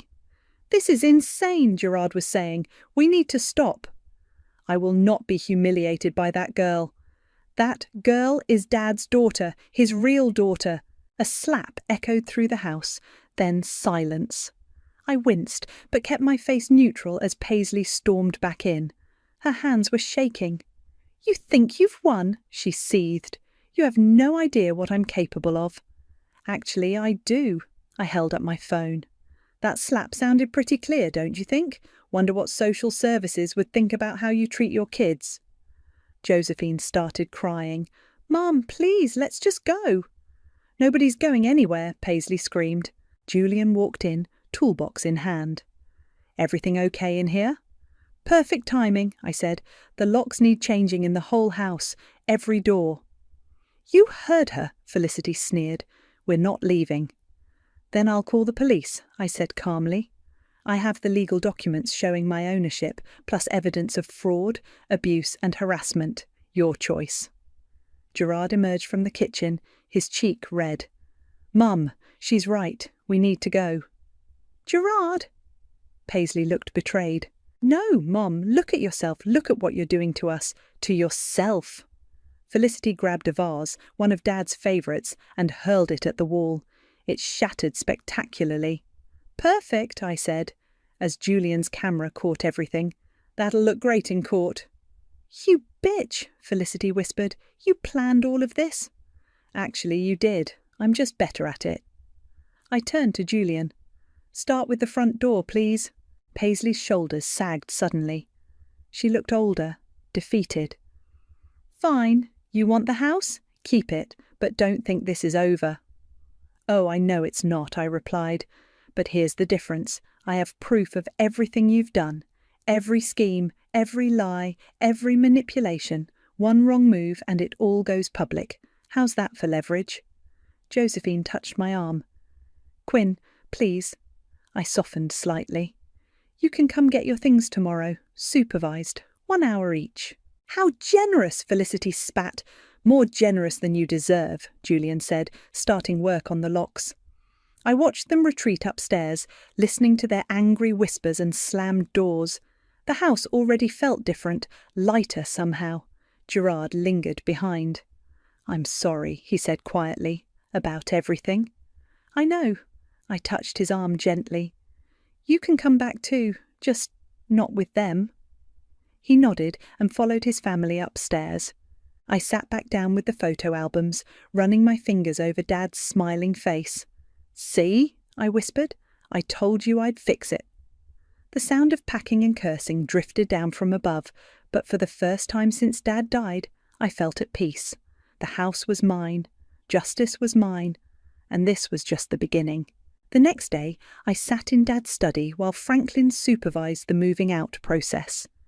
Each family member had their designated hour, and Felicity was up first.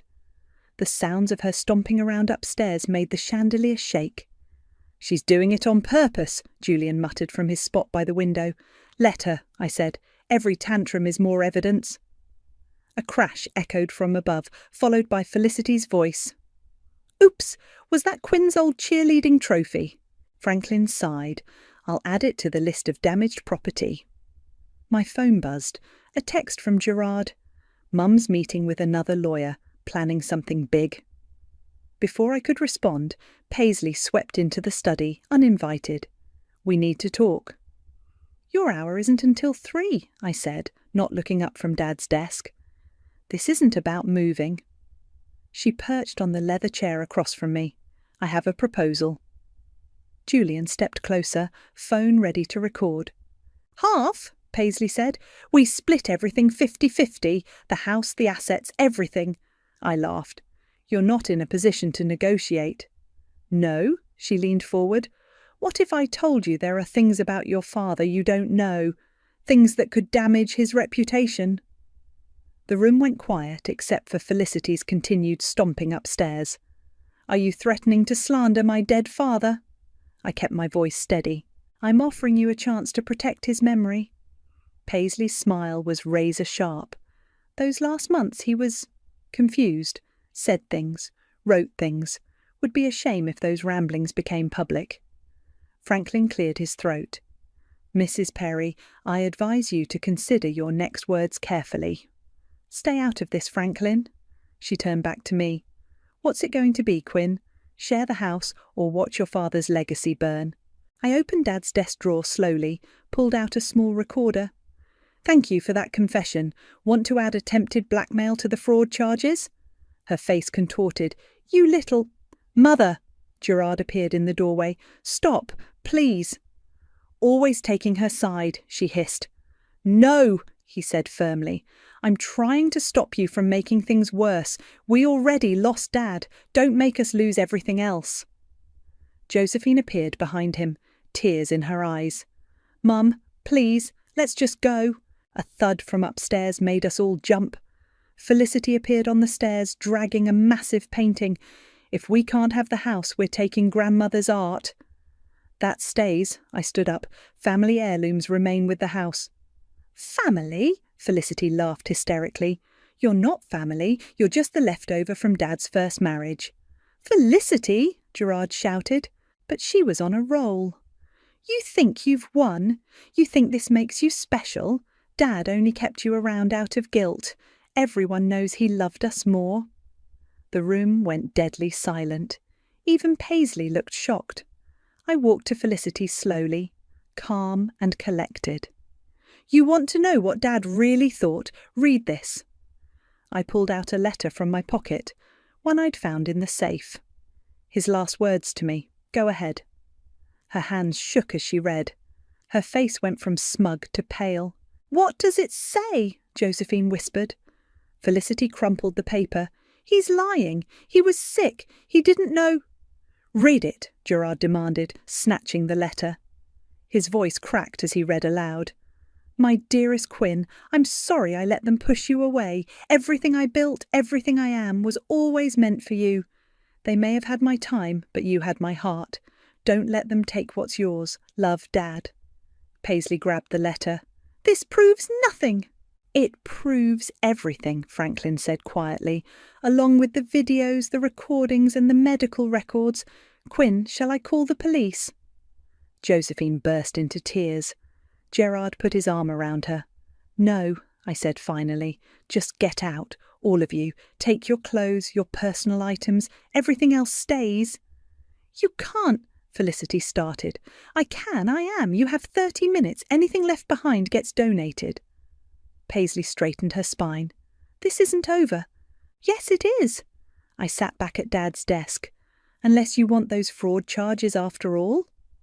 They filed out slowly, Felicity cursing, Paisley rigid with fury. Josephine paused at the door. "I'm sorry," she whispered. "I didn't know." "Go with them, Josie," I said gently. "But remember this feeling. Remember what happens when you follow the wrong people." Gerard was last. "The letter? Did he really write that?" I met his eyes. "What do you think?" He nodded slowly and left. Julian started a timer on his phone. 30 minutes. I looked around Dad's study at the empty spaces where Felicity had already grabbed things, but it didn't matter. The house was mine. His legacy was safe. And my revenge? It tasted exactly like justice. The house felt enormous that night. Every room echoed with emptiness, despite still being fully furnished. I wandered from space to space, touching familiar objects, trying to feel triumphant. Instead, I just felt hollow. The doorbell rang at midnight. I checked the security camera. Gerard stood on the porch, hands in his pockets. "You shouldn't be here," I said through the door. "I know, but I need to talk to you." I opened the door but blocked the entrance. "If Paisley sent you—" "She doesn't know I'm here." He looked exhausted. "Can I come in, please?" Against my better judgment, I stepped aside. We walked to the kitchen, where I'd already cleaned up all traces of them. Their coffee mugs, their fancy tea containers, their pretentious organic snacks. "Want some hot chocolate?" I asked. "Dad's secret recipe." "With the tiny marshmallows? Is there any other way?" For a moment it felt almost normal, like we were actually siblings who grew up together, not strangers forced into a family. "They're staying at the Marriott," he said, watching me heat the milk. "Felicity's having a meltdown. Mum's on her 4th glass of wine. Josephine won't stop crying." "Not my problem." "I know." He accepted the mug I handed him. "But Quinn, there's something you should know about the day Dad signed that will." I gripped my mug tighter. "I don't want to hear—" "You need to." His voice was firm. "I was there. Mum told me to keep you busy, to take you to lunch, remember?" I did remember. It had seemed so innocent at the time. "While we were gone, she brought Marcus to the hospital. He was having a bad day, really bad. The nurses had just given him morphine." "Stop," I whispered. "He kept asking for you, but Mum told him you were too busy, that you didn't want to see him. She made him think—" The mug slipped from my hands, shattering on the floor. Hot chocolate splashed everywhere. "Don't move," I said automatically, grabbing paper towels, just like Dad used to say whenever we spilled something. Gerard knelt to help me clean up. "I should have told you then, but Mum, she has a way of making you feel like you're crazy for questioning her." "Why tell me now?" "Because I watched her destroy one family. I don't want to watch her destroy what's left of this one." I sat back on my heels, surrounded by ceramic shards. "There is no family left." "There could be." He met my eyes. I'm not asking for them. I'm asking for me. And for Josephine. She's just a kid, Quinn. She doesn't understand any of this. She's 18. She's terrified. Mum's already talking about lawsuits, private investigators, digging up dirt on you and Dad. I stood up, throwing the paper towels away. Let her try. Quinn, please, you won your house back. You proved Dad loved you most. Isn't that enough? Enough? I spun around. They tried to steal everything from me. They kept me from my dying father. I know. He stood too. And they were wrong. But this revenge, it's changing you. You're starting to sound like them. The words hit harder than I expected. Dad used to say something similar about Paisley. Bitterness changes people, Quinn. Makes them ugly inside. My phone buzzed. A text from Josephine. I miss you. And Dad. I'm sorry. Gerard watched me read it. She means it, you know. She's different from them. Different enough to testify about what really happened with that will? He stepped back. That's what this is about. You're building a case. I'm protecting myself. No, you're becoming exactly what they accused you of being. He headed for the door. Maybe you did win, Quinn, but at what cost? The door clicked shut behind him, leaving me alone in the huge house. I looked around the kitchen, at the broken mug, the spilled chocolate, the empty chairs where a family used to sit. My phone buzzed again. Julian. You okay? Need company?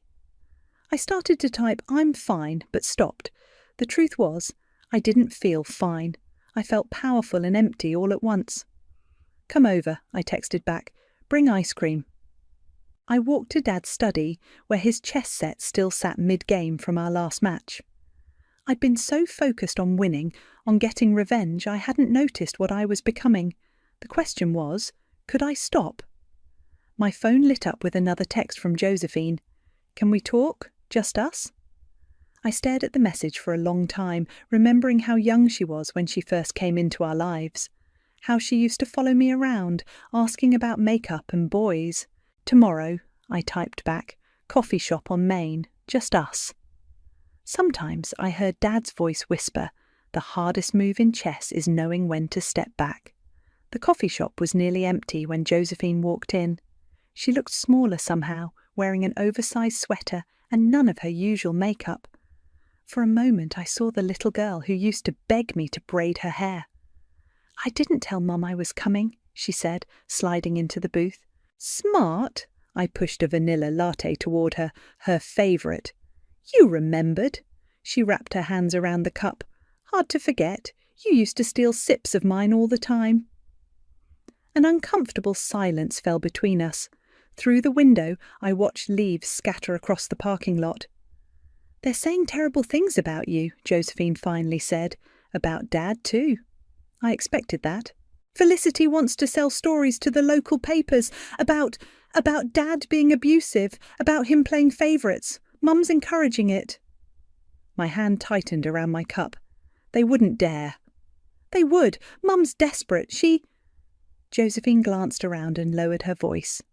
She's been calling Dad's old business partners, trying to find dirt. And this morning I saw her with Dad's watch, the one you always loved. She said she'd make sure you never got it. The silver pocket watch? My stomach dropped. Dad had promised it to me on my 16th birthday. Josephine nodded. She gave it to Felicity to hide. I'm not supposed to know where. Why are you telling me this? Her eyes filled with tears. Because it's wrong. All of it. The lies, the schemes. I can't sleep at night. I keep seeing Dad's face. How sad he was those last weeks when he asked for you. I reached for her hand, but she pulled back. No, let me finish. I heard them, Quinn. The day they brought that lawyer. Dad was so confused, he kept calling me by your name.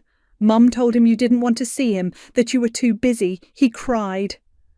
My coffee turned to acid in my stomach. Josie, I should have told you then, but Mum said it was for the best, that you'd abandoned us anyway. I believed her because it was easier than admitting what we were doing. A notification popped up on my phone, a security alert from the house. Someone had triggered the back door sensor. I have to go. I stood up abruptly. Wait! Josephine grabbed my arm. There's more. Felicity hired someone. They're going to the house today, while you're here. I was already dialing Julian. Where's the watch, Josie? The old tree house in Dad's garden. Thank you. I headed for the door. Quinn? Her voice was small. I really am sorry. I know, kiddo. I managed a smile. Stay away from the house today, okay? Julian picked me up around the corner. We drove in tense silence until he said, You called the police, right? Not yet. I want to catch them in the act. That's crazy. They could be dangerous. They're not. It's probably just Felicity being dramatic. I pointed to a car parked near my house. See? That's her BMW. We parked down the street and approached quietly. The security app showed movement in the garden. Got you, I whispered, leading Julian around back. We found Felicity halfway up the treehouse ladder, cursing as she struggled in her designer boots. Looking for something? I called out. She screamed and lost her grip. Julian rushed forward to catch her before she fell. Get your hands off me! She shoved him away. Breaking and entering, I said, filming with my phone. That's a felony, Felicity. It's my house too. No, it's not. And that watch you're trying to steal? Dad promised it to me years ago. I have it in writing. You have everything in writing, don't you? She spat. Little Miss Perfect, Daddy's favourite. At least I didn't have to drug him to get what I wanted. She lunged at me, but Julian stepped between us. Enough! Quinn, call the police! No, I said, surprising myself. Let her go. What? Go, Felicity, but tell Paisley this ends now. No stories to the papers, no more schemes, or next time I press charges. She straightened her designer jacket, trying to salvage her dignity. You think you're so much better than us? No, I said quietly. I just loved him more than I hated you. She fled to her car, tires squealing as she drove away. Julian helped me retrieve the watch from the treehouse. It was still beautiful, still ticking perfectly. You okay? He asked as I held it. No. I traced the inscription Dad had added years ago. For my Quinn, who always makes time for love. You did the right thing, letting her go. Did I? I stared at the watch. Or am I just tired of fighting? Maybe both. He squeezed my shoulder. Come on, let's get you inside before they try something else. But as we walked back, I couldn't shake the feeling that this wasn't over. Not by a long shot. The real estate agent's heels clicked against the hardwood floors as she walked through the house. It's a beautiful property. We could list it tomorrow. I nodded, watching her measure the living room windows. Dad's watch felt heavy in my pocket as I touched the familiar walls one last time. My phone buzzed, a text from Gerard. Mum's being served with fraud charges right now. Thought you should know. Another message followed. It wasn't you, was it? No, I typed back. Franklin did it. Said Dad made him promise. The agent's voice pulled me back. The garden is spectacular. That treehouse might need to come down, though. The treehouse stays, I said firmly. It's part of the rental agreement. She raised an eyebrow. Rental? Yes, I'm not selling. I'm looking for the right family to rent to. Someone who'll love this place like we did. Like we should have, I added silently. The doorbell rang. Julian opened it before I could move. We'd developed a system after Felicity's break-in attempt. It's Josephine, he called out. She stood in the foyer, clutching a familiar photo album. I brought this back. It's yours anyway. The real estate agent excused herself to make some calls, leaving us alone. How's everyone taking the fraud charges? I asked. Mum's lawyer says she might avoid jail if she cooperates. Felicity's having a meltdown about her reputation. Josephine opened the album. But that's not why I'm here. Look what I found. The photo showed all of us on Dad's last birthday. He was thin but smiling, one arm around me, the other around Josephine. Even Gerard was grinning. Only Paisley and Felicity stood apart, their smiles tight. We could have been a real family, Josephine whispered. Maybe, but we chose sides instead. I chose wrong. She closed the album. Gerard told me you're renting the house out. I can't live here right now. Too many ghosts. Where will you go? I pulled out a brochure from my back pocket. Remember when Dad talked about that writing programme in Scotland, the one he always wished he'd done? Her eyes widened. You're going? For 6 months, maybe longer. I handed her a key.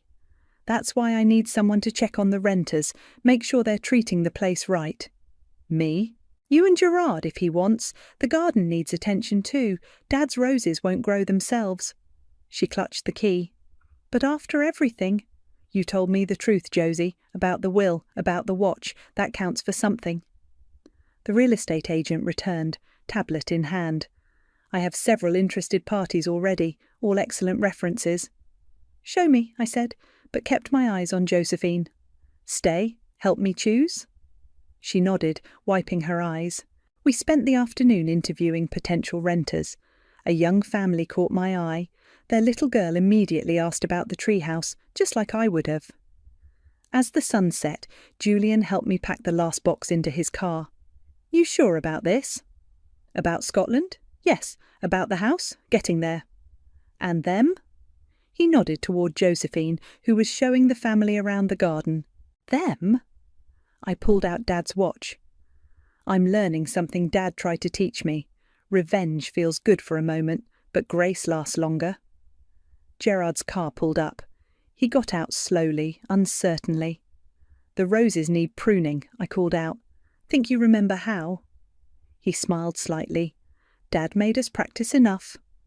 Good, because I left instructions for both of you. Garden maintenance, house checks, the works. Think you can handle it? Together? He glanced at Josephine. Together, she echoed, joining us. I handed Gerard a copy of the key. Don't make me regret this. We won't, they said in unison, sounding young again. Later, as Julian drove me home, I looked at the final text from Paisley. You'll regret this, all of it. I deleted it without responding. She'd lost everything that mattered. Her reputation, her social standing, her control. My revenge had worked perfectly. But watching Gerard and Josephine in the rearview mirror, standing together in Dad's garden, I realised something. The best revenge wasn't taking everything from Paisley.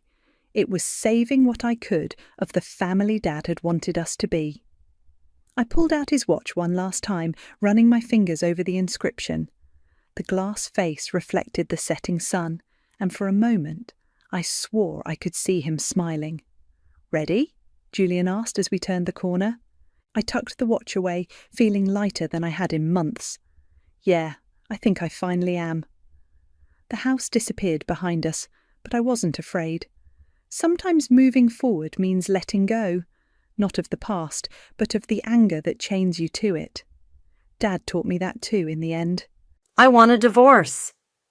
3 words that shattered my world on an ordinary Tuesday morning, delivered between sips of the coffee I'd made him every day for 20 years. My name is Serenity, and 3 months ago, my husband and I celebrated our 20th wedding anniversary at the Ritz. Today, Trey sits across from me at our kitchen island, telling me he's in love with my 19-year-old cousin. Say something, Lal, he prompts, checking his Rolex, the one I bought him last Christmas. How long? My voice sounds foreign, like it's coming from somewhere else. Does it matter? It matters to me. I grip my coffee mug tighter, anchoring myself to something solid. 6 months. He won't meet my eyes. Since the Labor Day barbecue. The mug slips from my hand, shattering against the marble floor I'd picked out during our renovation last spring. Coffee spreads like a dark stain across the white tiles. Noelle, I whisper her name. She's barely older than the wine in our cellar. Age is just a number. He actually says this with a straight face. We didn't plan this, Serenity. It just happened. I flash back to Labor Day. Noelle showing up in that tiny sundress, all legs and golden hair. The way she kept touching Trey's arm when she laughed. How she lingered in the kitchen while he mixed drinks. You've been sleeping with her in our home? The guest house, actually. He has the audacity to look relieved, like confessing has lifted some great burden. Mary helped set it up for her last month. My mother-in-law? Of course. Mary never thought I was good enough for her precious son, even after I helped put him through business school, even after I turned our modest inheritance into a real estate portfolio that tripled our net worth. When were you planning to tell me about my cousin living in my guest house? We were trying to find the right time. He stands up, straightening his tie. Look, I have a meeting at 9. Can we discuss logistics later? I've already talked to a lawyer about division of assets. The room spins. I steady myself against the counter, bile rising in my throat. Get out! Serenity, get out! He leaves, just like that. 20 years reduced to a 10-minute conversation, and the sound of his BMW pulling out of our driveway. I spend the next hour vomiting in our ensuite bathroom. Then I lie on the cool tiles, staring at the ceiling I'd had hand-painted with gold leaf last summer. My phone buzzes repeatedly, missed calls from clients, text from my assistant about today's design consultation. Around noon, the doorbell rings. I ignore it, but Mary has a key. I hear her heels clicking on the hardwood. Serenity? Her voice drips with fake concern. Darling, are you here? I find her in the kitchen, tisking at the broken mug and dried coffee still on the floor. Oh, you poor thing. She opens her arms for a hug I don't accept. Trey told me everything. These things happen, dear. Sometimes marriages just run their course. Get out of my house, Mary. Now, now. She perches on a bar stool like she owns it. We need to discuss arrangements. Noelle needs a proper place to stay, and that guest house is perfect for a fresh start. I stare at her, this woman who helped orchestrate my humiliation. The guest house is my property. Community property, dear, and Trey wants Noelle close. She stands, smoothing her designer skirt. I've already had the locks changed, just trying to make this transition easier for everyone. She leaves me standing there, surrounded by the wreckage of my marriage. Through the window, I catch a glimpse of Noelle in the garden, wearing one of my sun hats, watering my roses like she belongs there. My phone buzzes again. It's Eliana, my best friend and real estate lawyer. Where are you? Missed our lunch. Everything okay? I text back with trembling fingers. Need you? Emergency? Then I walk to my home office and unlock the safe behind my degrees. Inside is every financial document, every contract, every piece of paper that built this life Trey and Noelle think they can just step into. My reflection catches in the window, mascara streaked, hair a mess, designer dress wrinkled. They think I'm done, a middle-aged wife, easily discarded. They don't know who I used to be before I became Mrs. Trey Newman. They're about to find out. I pick up my phone again and dial a number I've kept for emergencies. Peter, it's Serenity. I need your services. How fast can you start surveillance on 2 people? The first tears I've shed all day finally fall, but they're not tears of grief. They're tears of rage. And rage, I'm discovering, burns much hotter than love ever did. You need a shark, Eliana declares, spreading documents across my dining room table. And I know just the one. Darren Shaw. He's ruthless, especially with cheaters. It's been 48 hours since Trey's announcement. I haven't slept, but I've been busy. Very busy. First things first, Eliana continues, highlighting sections of paperwork. The guest house? It's yours, 100%. You bought it with your inheritance before the marriage. Mary's little lock-changing stunt was illegal. A knock at the front door interrupts us. Through the security camera feed on my phone, I see a locksmith's van. Right on time, Eliana smirks. Let's go say hello to the happy couple. We find Noelle sunbathing by the guest house pool, my pool, while Trey works on his laptop nearby. The locksmith starts working without a word. What's going on? Trey stands up frowning. You can't do this. Actually, she can. Eliana steps forward, all business. This property belongs solely to Serenity. I have the deed right here. You're trespassing. Noelle sits up, adjusting her bikini, one I recognize from my own closet.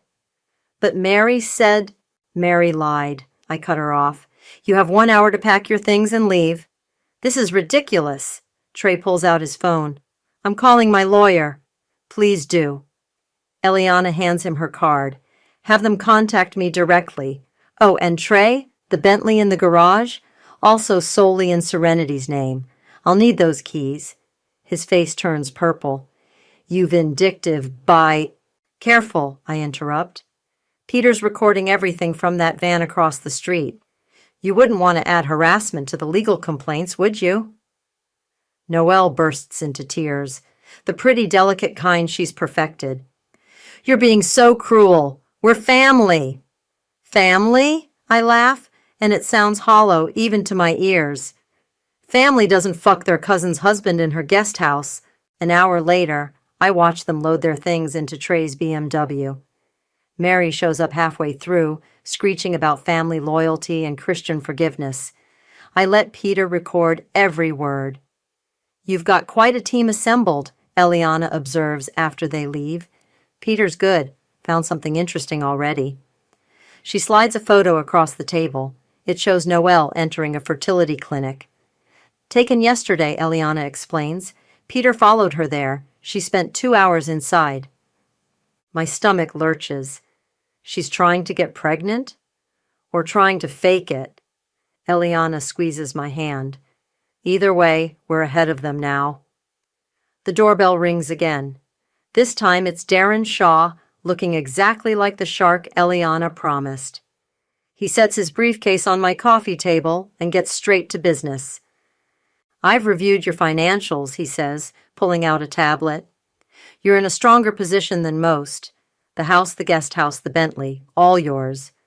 But there's something odd in the joint accounts.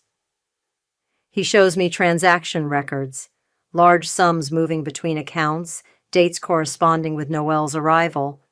He's hiding money, I realize, trying to. Darren smiles, but it's not friendly. Badly. We can use this.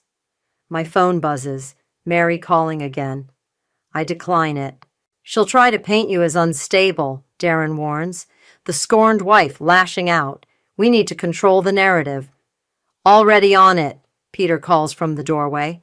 He enters, laptop in hand. Found some interesting emails between Mary and Noelle, dating back months before the affair started. Want to see how they planned this? I read the emails, my hands shaking. The manipulation, the calculated moves, the way they discussed me like I was an obstacle to be removed. There's more, Peter adds. Noelle's been researching fake pregnancy symptoms online. And Mary? She's got financial trouble she's hiding from everyone. Seems she lost a lot of money in some questionable investments. Good. I stand up, suddenly energized. Use all of it, every detail.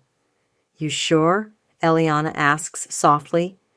This will get ugly. I walk to the window.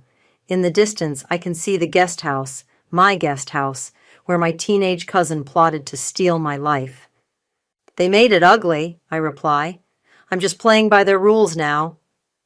My phone buzzes again. This time it's a text from Noelle. Please don't do this. We can work something out. Family should stick together. I show it to Darren. He grins. Perfect. She's scared. Let's use that. One more thing, Peter interjects, showing me his screen. Noelle visited the fertility clinic again today, but look who drove her there. The photo shows Mary's car in the parking lot. Well, I say, feeling a cold smile spread across my face. Isn't that interesting?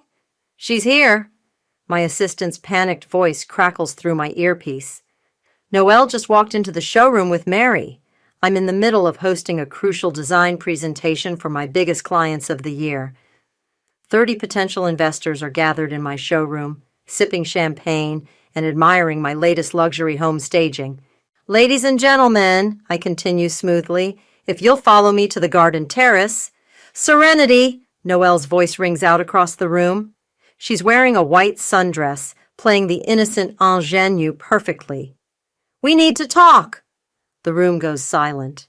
Mary stands behind her, smartphone already recording. They planned this, of course. Create a scene, make me look unstable in front of my clients. I turn to my guests with an apologetic smile. Please excuse this unfortunate interruption. Security will handle it. You can't just ignore me, Noelle's voice cracks with fake tears. I'm carrying your husband's baby. Gasps ripple through the crowd. I see phones coming out, recording. Exactly what they wanted. But I'm ready. Actually, I say loudly, I have something to show everyone. I nod to my assistant, who clicks a remote. The massive presentation screen lights up with security footage from the fertility clinic. This is from yesterday. Notice the timestamp. The footage shows Noelle and Mary entering the clinic. Then, clear as day, Noelle's voice. I need to buy more pregnancy tests. The ones I've been using aren't convincing enough. Mary's face goes pale. Noelle freezes. And this, I continue, clicking to the next clip, is from their consultation room. Thank you, Peter, for being so thorough with the audio. Mary's voice fills the room. We need to move faster. Once she thinks you're pregnant, Trey will transfer the retirement funds. Just stick to the plan. The crowd murmurs. Several people are still recording, but now their phones are pointed at Noelle and Mary. Security, I call out pleasantly. Please escort these women out, and make sure to get copies of everyone's videos. My lawyer will need them for the fraud case. As they're led away, Noelle screaming about family betrayal, I turn back to my clients. Now, about that garden terrace. We've installed a stunning water feature. Later that evening, Eliana brings wine and takeout to my office.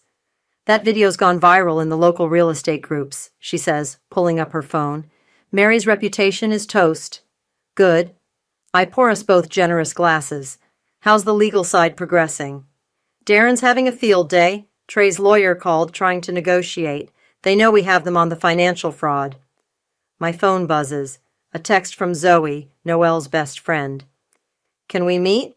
There's something you need to know. Interesting, Eliana reads over my shoulder. Think it's a trap?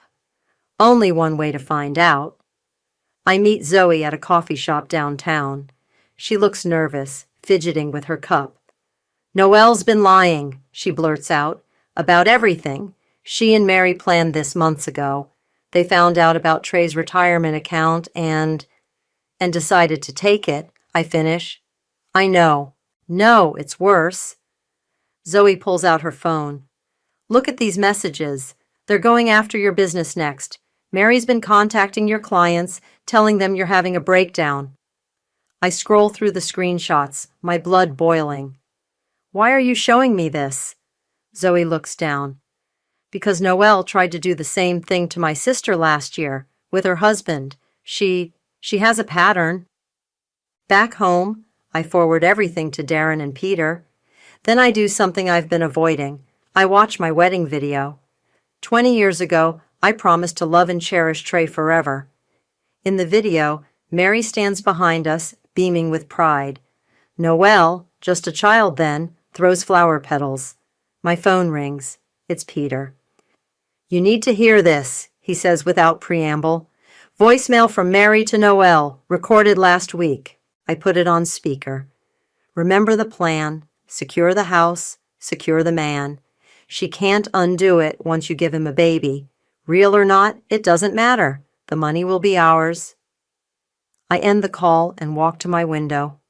In the distance, I can see Trey and Noelle through the window of their cheap rental apartment. They're arguing. Mary's car is parked outside. My phone buzzes again. Another text from Noelle. Please, I'm desperate. Can we talk? I'll tell you everything. I forward the message to Darren with 2 words. Set trap. Then I pour another glass of wine and start planning my next move. Because if they think this is bad, they have no idea what's coming next. How can you be so cold about this? My mother's voice trembles over Sunday brunch. She's your cousin, your family. I set down my mimosa, studying the woman who raised me to be nice at all costs. Did you say that to Noelle when she moved into my guest house to sleep with my husband? She's young, she made a mistake. She's 19, not 9. I lean forward. And you know what's interesting, Mom? I found some old emails between you and Mary. Want to explain why you knew about their affair 3 months ago and didn't tell me? The color drains from her face. I didn't want to hurt you. No, you didn't want to rock the boat. Just like always. My phone buzzes. Peter sending me updates. I excuse myself to take the call in the restaurant's lobby. Found something big, he says without preamble. Remember that failed business venture Mary invested in last year? Turns out it was linked to Noelle's ex-boyfriend. They were siphoning money from your joint accounts with Trey. How much? Close to 100,000. But here's the kicker. Mary used your signature to authorize the transfers. I've got the forged documents. I end the call and return to find my mother gone, her half-eaten eggs Benedict abandoned. Typical. She's been running from confrontation my whole life. Back home, I find Trey waiting in my driveway. He looks terrible, unshaven, wearing wrinkled clothes. We need to talk, he says, following me inside despite my silence. About the retirement account. You mean the one you emptied to set up your teenage girlfriend? It's not like that. He runs his hands through his graying hair. Noelle needed help. Her business idea.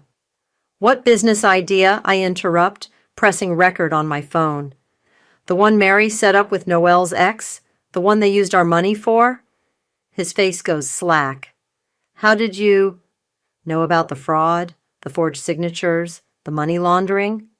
I smile coldly. I know everything, Trey, and so will the SEC if you don't start talking. He breaks. Right there in my kitchen, he spills everything. How Mary convinced him I was going to leave him. How Noelle played on his insecurities. How they used the money for a scheme that was doomed from the start.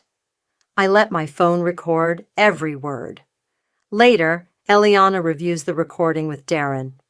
This is gold, she says. He admitted to everything. There's more, Peter adds, joining us via video call. I found messages between Mary and Noelle's friend Zoe.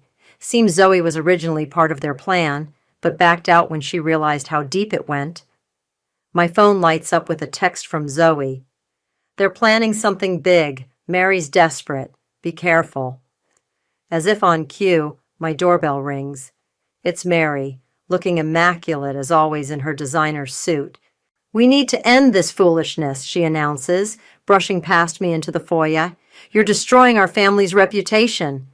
I'm destroying it? I laugh. That's rich, coming from the woman who forged my signature to steal my money. She freezes. I don't know what you're talking about. No? I pull up the documents on my tablet. These transfer authorizations look familiar. Peter's handwriting expert says the forgeries are amateur work. Sloppy, really. You bitch, she hisses, mask finally cracking. You think you're so clever?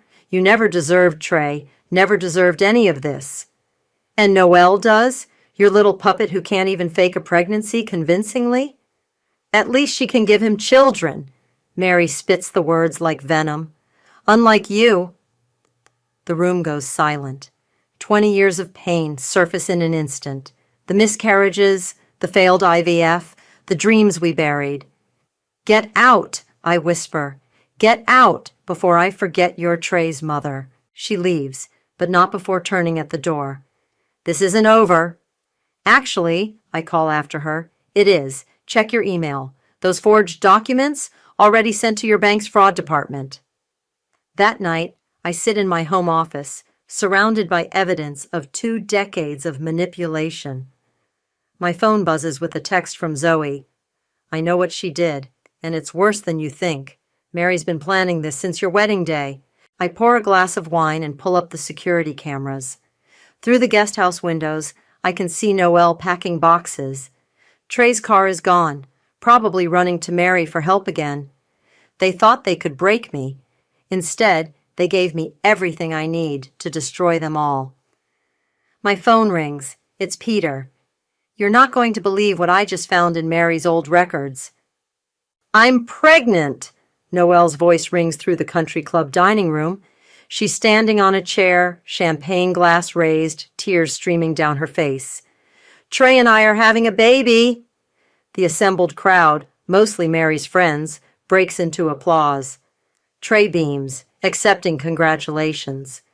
Mary sits like a queen, basking in her triumph. I sip my martini at the bar, watching the show.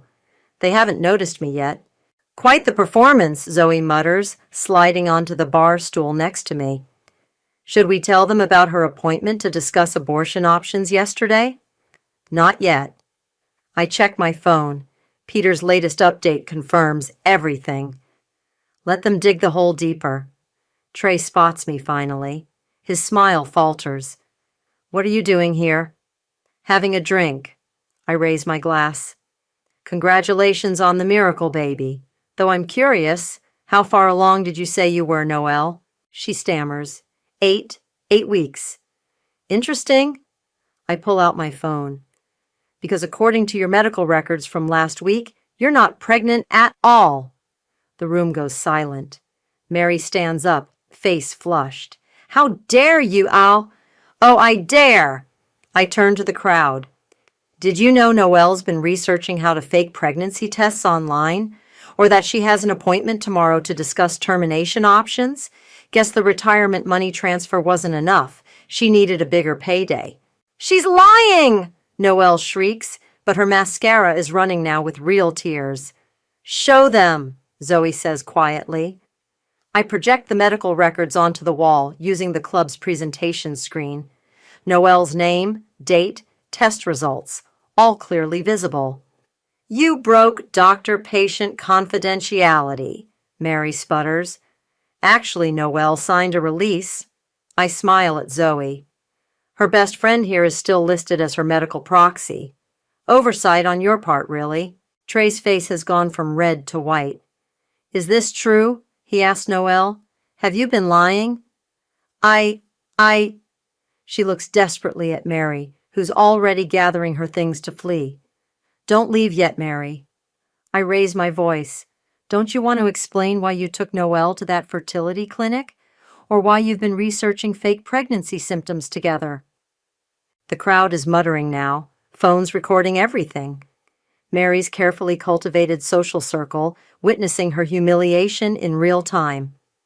While we're all here, I continue, let's discuss the retirement accounts. Trey, want to tell everyone what you did with our savings? Or should I play the recording? This is a private matter, he growls. Nothing's private anymore. I stand up, addressing the room. My husband and mother-in-law conspired with my teenage cousin to steal my money, fake a pregnancy, and try to take my home. But please, don't let me spoil the celebration. Noelle runs from the room sobbing. Trey follows, calling her name. Mary sits alone at her table, her social circle already dispersing with whispers and sideways glances. That was brutal, Zoe says admiringly. I'm not done. I check my watch. In about 30 seconds. Right on cue, Darren walks in with a courier. Mrs. Newman, legal documents for you to sign. I take the papers with a flourish, making sure Mary can see. The court order to freeze all accounts involved in the fraud investigation? Perfect timing. Mary finally breaks. You can't do this. That money. I needed it for... For what? I cross to her table. The gambling debts? The failed investment schemes? Or the 20 years of bitterness because your son married someone you couldn't control? She slaps me. The sound echoes through the now silent room. I don't flinch. Thank you for that. Peter, did you get it on camera? He emerges from behind a pillar, professional camera in hand. Every second, assault charges will look great in the court documents. I gather my purse. Oh, and Mary? The country club board meets tomorrow. I sent them everything. The fraud evidence, the fake pregnancy scheme, this lovely assault video. Enjoy your last dinner here. Outside, Trey is arguing with Noelle in the parking lot. She's screaming about promises he made, money he guaranteed her. Should we tell him about her ticket to Mexico? Zoe asks. The one she bought yesterday? No need. I watch as their relationship implodes in real time. Some things destroy themselves. My phone buzzes. Another update from Peter. Found Mary's old diary. You won't believe what she wrote about your miscarriages. I forward it to Darren with a simple message: use everything. Because if they thought today was bad, tomorrow would be worse. Much worse. All rise, the bailiff announces. Court is now in session. I smooth my charcoal gray suit and stand, watching Trey squirm at the defendant's table. Mary sits behind him, clutching her designer handbag like a shield. Noelle is conspicuously absent, probably still nursing her hangover from last night's social media meltdown. Your Honor, Darren begins, we're seeking immediate injunctive relief. The defendants have demonstrated a pattern of financial fraud and harassment. Objection, Trey's lawyer interrupts. These are simple domestic disputes being blown out of proportion. Simple? Darren raises an eyebrow. Let's review the evidence, shall we? He projects the first document. Bank transfers totaling over $200,000, made with forged signatures. Text messages planning a fraudulent pregnancy scheme. And this morning's edition, death threats from Mrs. Newman Sr. to my client. The judge leans forward. Death threats? Play the recording, I whisper to Darren. Mary's voice fills the courtroom. You'll regret this, Serenity. I know people who can make you disappear, just like we made your babies disappear. Gasps echo through the gallery. Trey's face goes ashen. What is she talking about? He demands, turning to his mother. Mary starts to respond, but Darren's already moving. Your Honor, we have evidence that Mrs. Newman Sr. deliberately sabotaged my client's fertility treatments 20 years ago. Hospital records show she bribed a nurse to switch medications. The judge's gavel cracks like a gunshot. Approach the bench, all of you, now. As the lawyers huddle with the judge, my phone vibrates. A text from Zoe. Noelle just went live on Instagram. She's confessing everything. I pull up the stream. Noelle, mascara-streaked and clearly drunk, is sobbing into her phone. Mary made me do it. She said if I helped destroy Serenity's marriage, she'd pay for my college. But she lied. They all lied. Your Honor, Darren calls out, holding up his tablet. You might want to see this. The next hour is a blur of legal terms and accusations. When the dust settles, the judge's ruling is clear. Full property rights to me, restraining orders against Mary and Noelle, and a freeze on all joint assets pending criminal investigation. This isn't over, Mary hisses as I pass her in the hallway. Actually, it is. I hand her an envelope. The country club board's decision. You're out. Oh, and your bridge club? They've seen everything, too. Good luck finding a fourth for your weekly game. Outside the courthouse, reporters are waiting. Trey tries to push past them, but I grab his arm. One more thing, I say loudly enough for the cameras to catch. Remember that charity gala you're hosting next week? The one to save your business reputation? His eyes narrow. What about it? Check your phone. He pulls it out, face falling as he reads the message from the venue. You got it canceled? Not canceled, transferred, to my company. I smile for the cameras. I'm hosting now. All your clients will be there. Should be interesting when I show them the proof of your embezzlement. You can't. I can. I did. And Mary? I turn to his mother, who's trying to slink away. Don't bother calling your country club friends for help. They're all coming to my party instead. Later that evening, I sit in my office with Eliana and Peter, reviewing the damage. Noelle's still streaming, Peter reports. She's named names, dates, everything. Mary's other victims are coming forward, too. Seems you weren't the first family she tried to destroy. And Trey? I ask. His firm put him on leave pending investigation. Eliana grins. Turns out they don't like partners who commit fraud. My phone rings. It's Darren. You'll never believe what just landed in my inbox. Mary's been recording everything, keeping a digital diary. Someone just leaked it all to me. Someone? I glance at Zoe, who's quietly typing on her laptop in the corner. She shrugs. Mary should have been nicer to her housekeeper. Amazing what people will share for the right price. I pour champagne for everyone. Through my window, I can see movers emptying the guest house, Noelle's last belongings being carted away. To karma, Eliana raises her glass. Not yet, I say, checking my phone one last time. We're not done. The gala's next week, and I've got one last surprise for them. Haven't they suffered enough? Zoe asks. I think of my lost babies, of 20 years of manipulation, of Mary's smug smile when she thought she'd won. No, I answer, not even close. The ballroom sparkles with 1,000 lights, exactly as I designed it. 300 of the city's elite mill around, sipping champagne and admiring the charity auction items I've curated. Every single one of Trey's former clients is here. They're coming, Eliana whispers, checking her phone. Mary just pulled up with Trey. And Noelle? Already inside, hiding by the bar. She looks terrible. I smooth my red designer gown, the one Trey always said was too bold, and take the stage. The microphone feels cool in my hand. Welcome, everyone, I begin. Tonight isn't just about raising money for children's cancer research. It's about truth, about justice. The doors burst open. Mary storms in, Trey trailing behind her like a lost puppy. They freeze when they see me on stage. Perfect timing, I continue. I was just about to share some interesting financial documents. You see, this charity event was supposed to be hosted by my ex-husband's firm, but they had to step down when they discovered something alarming. Don't you dare, Mary shouts. Security, please ensure Mrs. Newman stays for this part. 2 guards move to block the exits. Now where was I? Ah, yes, the fraud. I nod to Peter, who starts the presentation. Bank statements, transfer records, and damning emails flash across the giant screens. Over the past year, money meant for children's cancer treatment was diverted to private accounts belonging to Mary Newman and her accomplices. The crowd gasps. Phones come out, recording everything. That's a lie, Trey steps forward. You're making this up. Am I? I gesture to the side stage. Please welcome Thomas Reed, FBI Financial Crimes Division.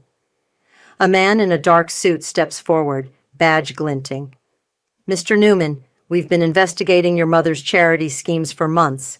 Ms. Newman here helped us connect the final dots.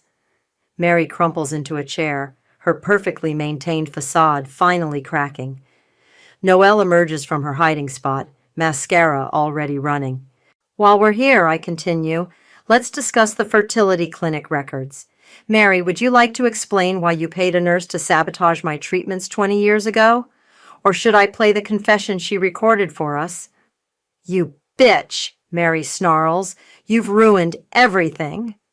No, you did that yourself. By the way, Noelle, that trust fund Mary promised you, the one you betrayed your family for, it never existed.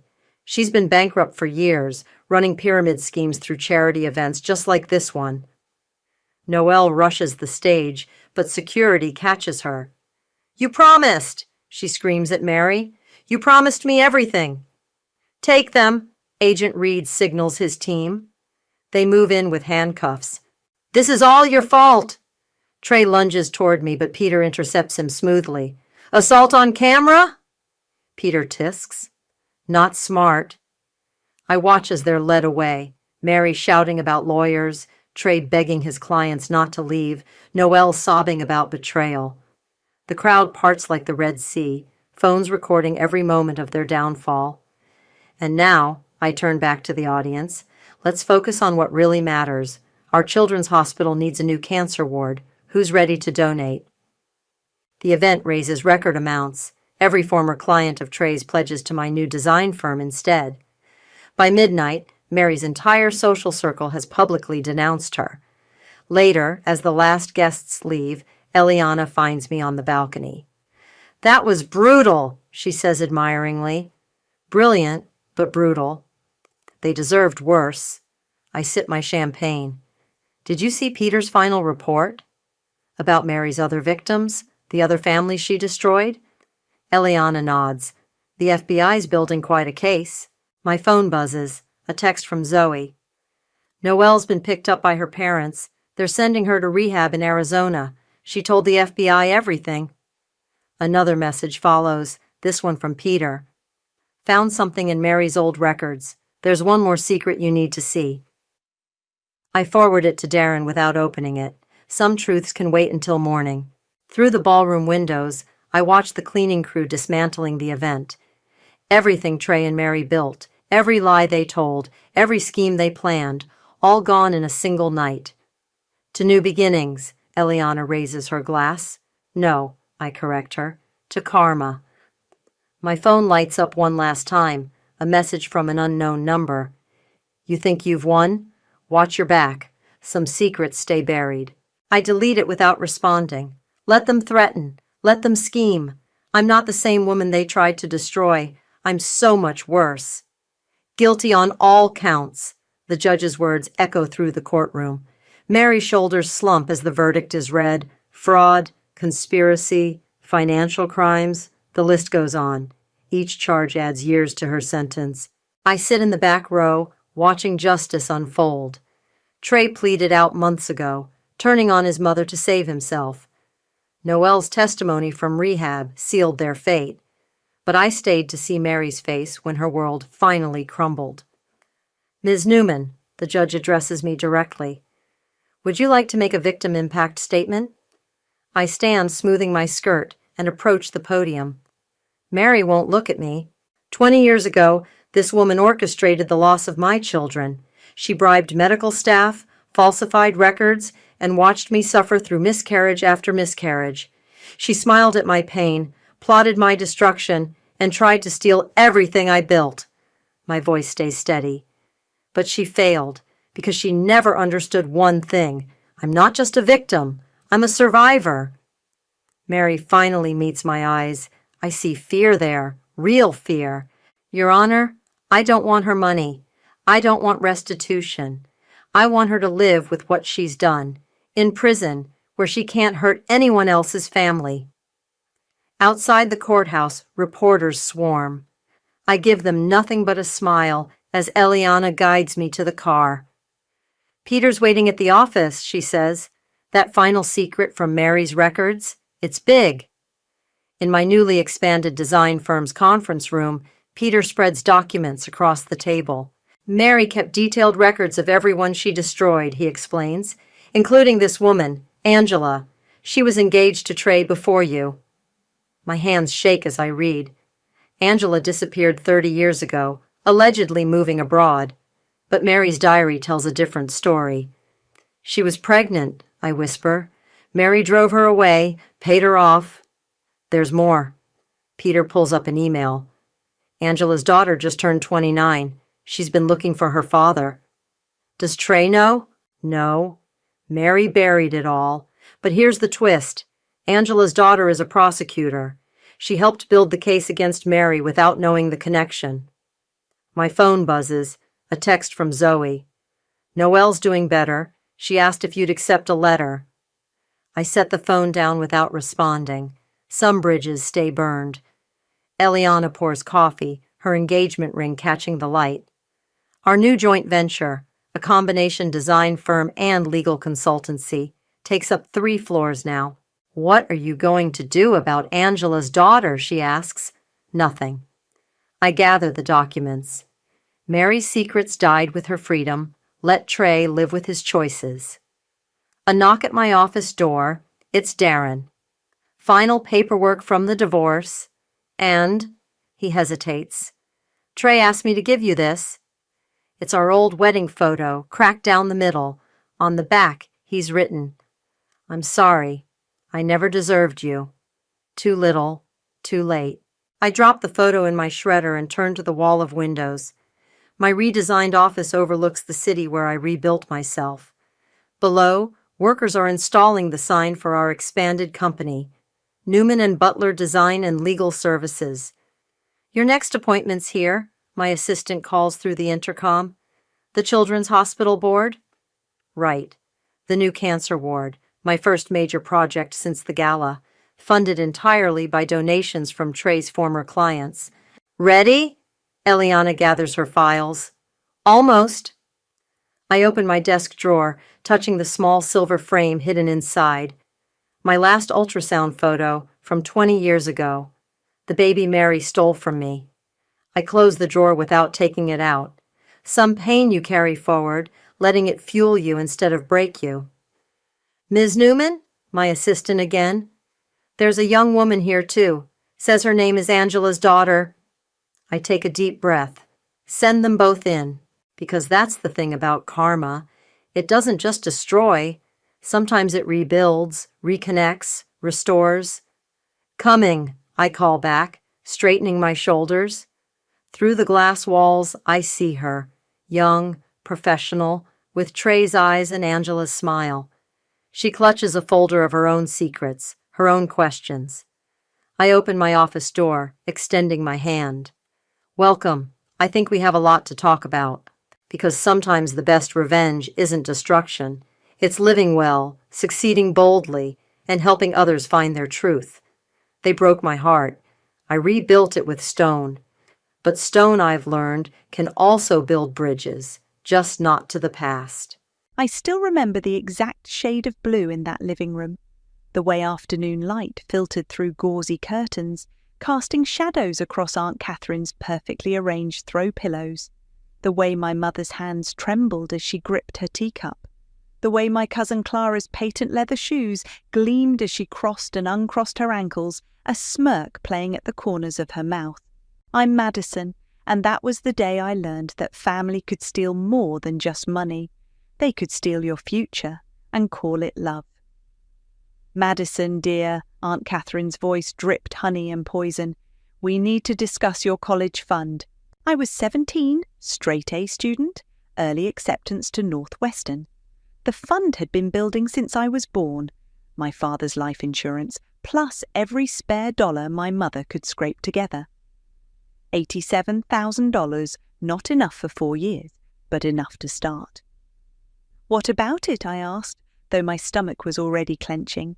Well, Catherine glanced at my mother, who suddenly found her teacup fascinating. We had to make a difficult decision. Clara's opportunity at La Rosie was too good to pass up. The connections she'll make there. You understand, don't you?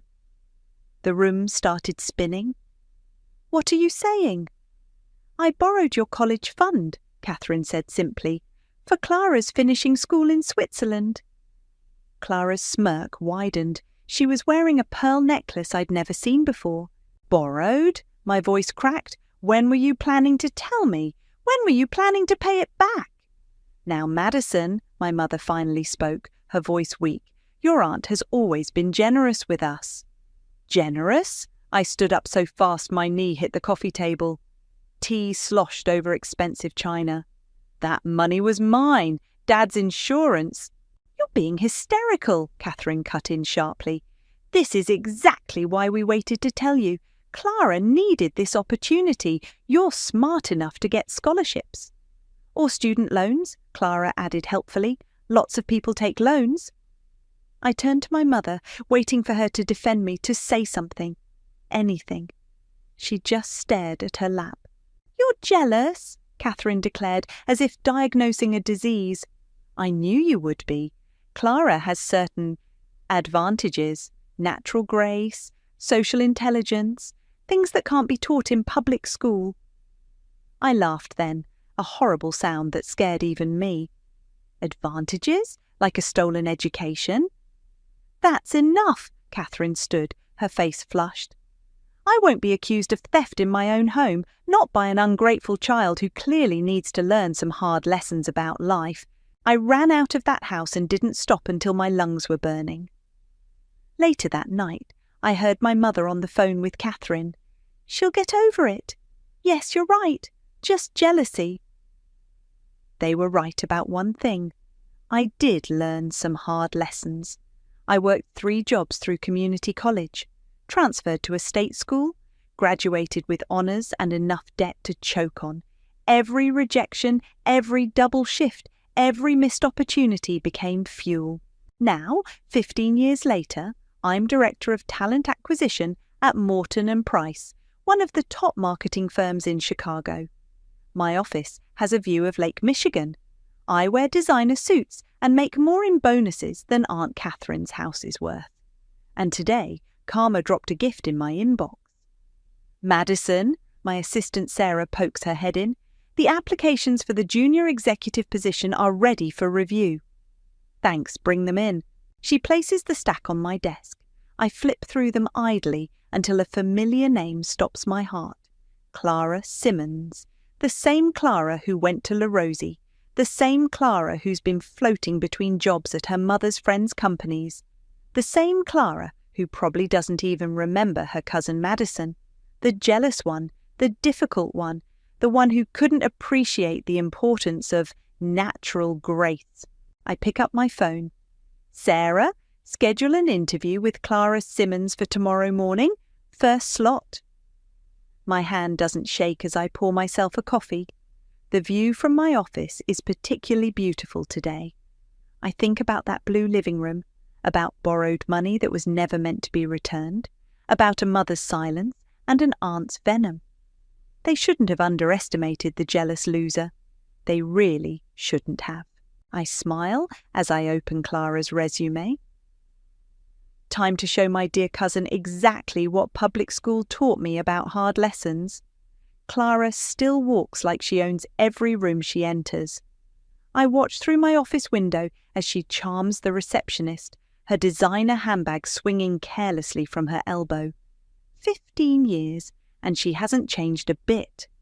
Miss Holland, Sarah appears at my door. Your 9 o'clock is here. Give me 2 minutes, then send her in. I adjust my posture, straighten my already straight desk items. The door opens, and there she is.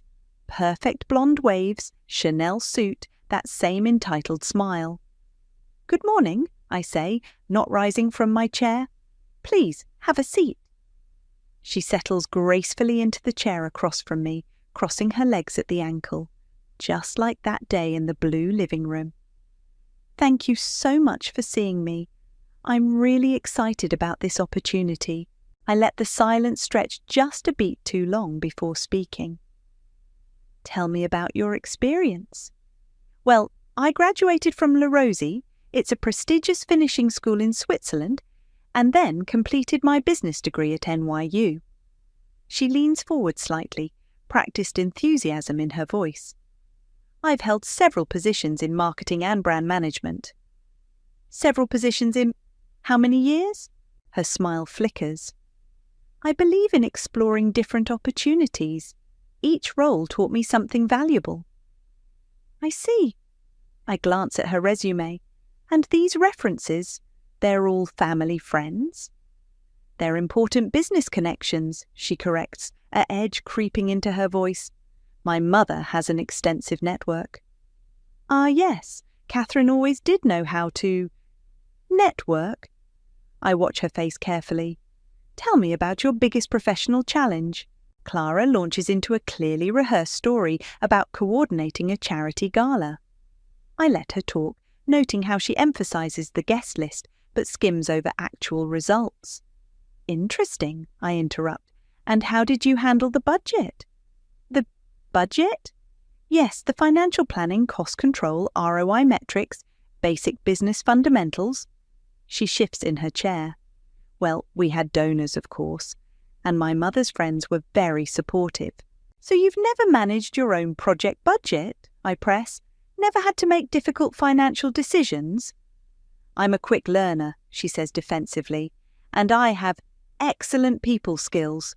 People skills. I stand up and walk to my window. Like knowing when someone's money might be better spent on your education than their own. Excuse me.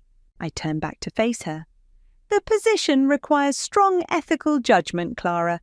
How would you handle a situation where someone's resources were redistributed without their consent?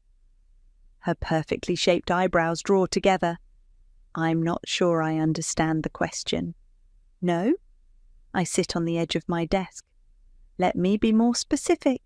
If you found out someone had stolen from you, say, a college fund, what would you do? The colour drains from her face.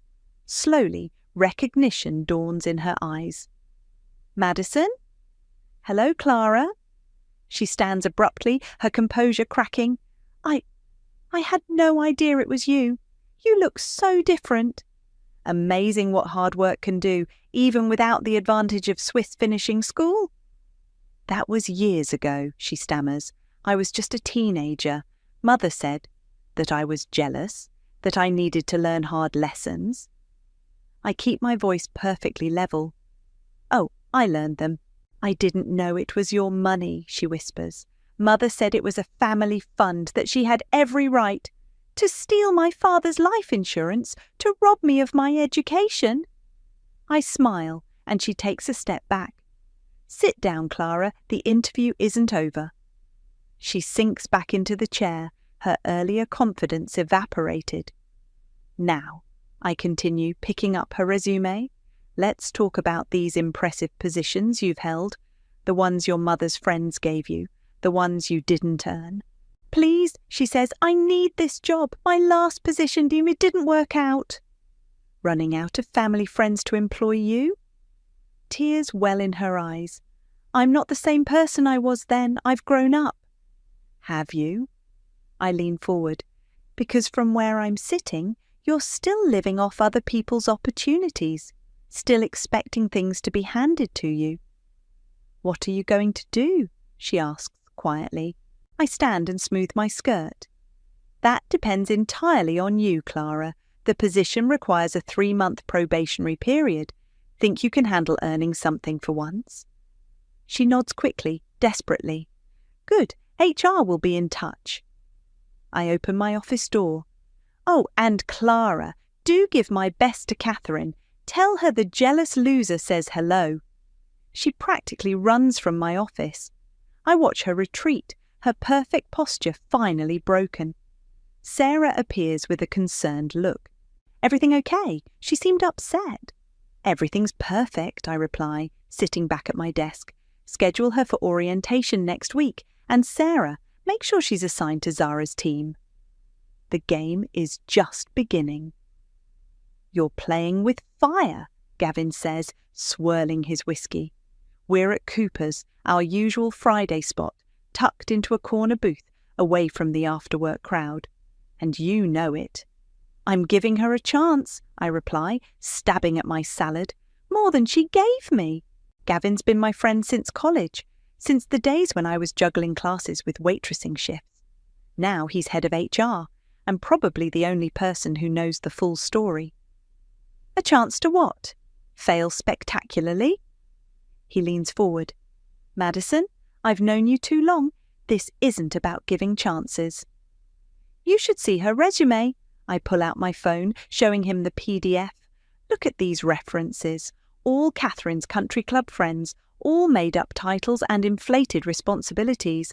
And you're going to expose her? No. I smile. I'm going to let her expose herself. My phone buzzes, an email from our IT department. I requested access to Clara's previous employment records. What I find makes my smile widen. Remember that Goldman internship I applied for in college, the one that ghosted me after 3 interviews? Gavin nods. The one that would have paid enough for your textbooks that semester. Guess who got it instead? I turn my phone to show him. Clara, and guess who was on the hiring committee? Catherine, Gavin groans, your aunt really is something else. She didn't just take my college fund, she was actively sabotaging me. I drain my wine glass, and Clara knew. She had to have known. So what's your plan? I've assigned her to work under Zara, sweet, brilliant Zara, who worked her way up from the mailroom, who takes no shit and gives no passes. Gavin whistles low. That's cruel. That's karma. I signal for another wine. Clara's never had a real boss, never had real deadlines, never had consequences. And Zara doesn't know about your history? No one does, except you. I pause as the server brings my drink, and I'd like to keep it that way. Your secret's safe, but Madison... He reaches across the table, covers my hand with his. Don't let this consume you. I watched you fight your way up. You're better than revenge. Am I? I pull my hand away. Because some days, revenge feels like the only thing I'm good at. My phone buzzes again. Zara requesting a meeting. Perfect. I should go. I stand, gathering my things. Early meeting tomorrow. Madison, Gavin's voice stops me. Just be careful, karma works both ways. Back at my apartment, I pore through Clara's employment history. Each job lasted less than a year. Each reference leads back to Catherine's social circle. But there's something else. A pattern of projects started, but never completed, of responsibilities shifted to others. My laptop pings with a new email. From Clara. Dear Madison, I know no apology can make up for what happened, but I want you to know that I truly didn't understand the full situation then. I was young and privileged and blind. I'd like to earn your respect if you'll give me the chance. Clara, I laugh out loud. Earn my respect? After 15 years of coasting on stolen opportunities? I draft my response carefully. Clara, your performance will speak for itself. I suggest focusing on your upcoming project with Zara rather than the past. Madison, the next morning, I meet with Zara in my office. She's sharp, ambitious, everything Clara isn't. I need you to lead the Thompson account rebranding, I tell her, and I want Clara on your team. Zara raises an eyebrow. The new hire? Is she ready for something this big? That's what we're going to find out. I hand her the brief. Full creative control. Just keep me updated on her progress. You're giving a rookie our biggest account? Zara looks skeptical. There's something you're not telling me. I have my reasons, I say smoothly. Consider it a test for both of you. After she leaves, I pull up my personal email. There's a message from my mother, the first in months. Catherine told me Clara's working for you now. Be professional about this, Madison. The past is the past. The past is the past. Easy for them to say when they were the ones who stole my future. I close the email without responding and pull up the Thompson brief. Clara's first real test starts tomorrow. Time to see what she's made of when Daddy's friends aren't there to catch her.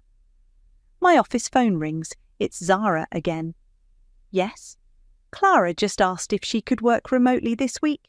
Something about a charity event her mother's hosting. I smile. Some things never change. Tell her no. In fact, tell her she needs to be here an hour early tomorrow. We have work to do. Let the lessons begin. The client meeting is in 45 minutes, Zara announces to her team. Clara, where's the presentation? I watch through the conference room glass as Clara fumbles with her laptop. I'm just finalizing some details. Finalizing? Zara's voice carries that dangerous calm I've come to appreciate. The deck was due yesterday. I know, but I had this concept for a more innovative approach. Show me what you have. Clara projects her screen. Even from my vantage point, I can see it's mostly template slides with placeholder text. 2 weeks of work, and she's produced nothing. This is unacceptable, Zara says flatly. The Thompson account is worth millions. What exactly have you been doing? I've been networking, building relationships. That's what marketing is about, right? I step into the conference room. Is there a problem? Clara's face floods with relief. Madison, I was just explaining my relationship-focused strategy. Where's the market research? I interrupt. The competitive analysis? The actual marketing plan? She glances around desperately. I thought Zara's team would handle the technical details while I focused on the big picture. The big picture? Zara looks ready to explode. You were assigned specific deliverables with deadlines, which you've missed, all of them. I remember missing a deadline once during my waitressing days. The manager had docked my pay and made me work double shifts to make up for it. Clara's never had a double shift in her life. Perhaps, I say carefully, Clara needs a more structured approach. Zara, could you walk her through basic project management? Start with the fundamentals? Clara's face burns red. I have a business degree. Then prove it, Zara snaps, because right now all I see is someone who expects others to do her work. I leave them to it, But 20 minutes later, Zara storms into my office. "This isn't working," she declares. "She's incompetent, entitled, and she's going to tank this account." "Give her time," I say mildly. "Some people need to learn the hard way." "Learn what? How to do basic work?" Zara paces. Yesterday she tried to expense a $200 lunch because, and I quote, "networking is part of the job." I hide my smile. "How did you handle it?" "I made her pay it back and sent her our expense policy. Again." Zara stops pacing. "Madison, what's really going on here? You're too smart to put a rookie on our biggest account without a reason." "I have my reasons." "Does it have anything to do with how you started?" she asks quietly. "Working your way up from nothing." I freeze. "What do you mean?" "I did my research when I started here. You're kind of a legend in the company. The girl who worked as a janitor through college, who never took handouts, who earned everything she has." Zara sits down. "Is this some kind of object lesson for Clara?" "Something like that," I admit carefully.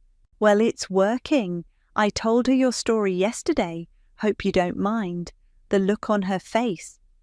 Zara shakes her head, like she'd seen a ghost. My stomach tightens. "What exactly did you tell her?" "Just that you worked cleaning offices while getting your degree, that you lived on ramen and determination, that you're proof that privilege isn't a prerequisite for success." Zara stands. I thought it might motivate her. Show her what real work looks like. After she leaves, I sit in silence. Clara knows now, knows exactly who she's dealing with. Part of me wants to call Zara back, tell her everything, but the professional mask stays in place. My phone buzzes, a text from Clara. "Can we talk, please?" "My office, 5 p.m, I reply. She appears exactly at 5, looking less polished than usual. "I had no idea about you working as a cleaner." "No, you wouldn't have," I say coldly. "You were too busy in Switzerland." "Madison, Save it. Your presentation to Thompson is in 2 days. I suggest you focus on that instead of ancient history." She doesn't move. "How did you do it? Work full-time and study?" "I didn't have a choice. Someone stole my choices, remember?" She flinches. "I want to make it right." "Then do your job. Actually do it. No shortcuts, no excuses, no running to mommy's friends when things get hard." After she leaves, I pull up my own presentation from the archives, the one I created while working night shifts, the one that got me my first promotion. I send it to Zara with a note, show her what good looks like, then make her do better. Sometimes the best revenge is forcing someone to earn what they thought they deserved all along. My phone buzzes again, Aunt Catherine's number. I silence it without answering. Let her wonder. Let her worry. The game is changing, but I'm still dealing the cards. The Thompson presentation is a disaster. Clara stumbles through half-baked concepts while our biggest client checks their phones. I watch from the back of the room, letting her sink. Sometimes drowning is the only way to learn how to swim. "Thank you for your unique perspective," Thompson's CEO says when she finally finishes. "We'll be in touch." Everyone knows what that means. As the client files out, Clara stands frozen at the podium, her hands shaking. Zara shoots me a look that clearly says, "I told you so." I'm about to leave when Clara's voice cuts through the emptying room. "This is cruel, even for you." "Excuse me?" I turn slowly. "You set me up to fail." Her voice rises. "You put me on this account knowing I wasn't ready, because you wanted revenge." "Revenge?" I laugh. "Clara, this is just business. Real business, not the kind your mother's friends pretend to do." "Stop it!" She slams her laptop shut. "I know what you're doing, making me look incompetent, humiliating me in front of clients." "You did that all by yourself," I interrupt. "I gave you a chance to prove yourself. You proved exactly what I expected, because you wanted me to fail. Shut up. No, because you never learned to succeed. I step closer, because everything in your life has been handed to you, including my future. The conference room door opens. Zara stands there, eyes wide. I should come back. No, stay, Clara says bitterly. You should hear this. Did you know your boss is only torturing me because my mother used my college fund for my education? Your college fund? I feel something snap inside me.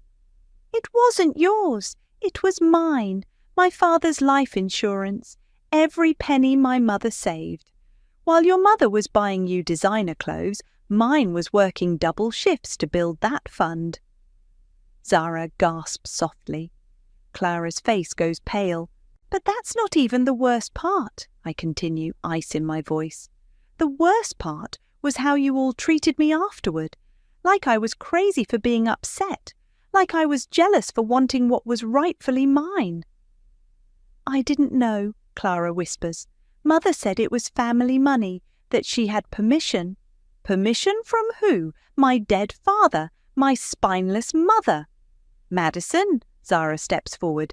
Maybe we should take a break. No. Clara straightens her spine. Let her finish.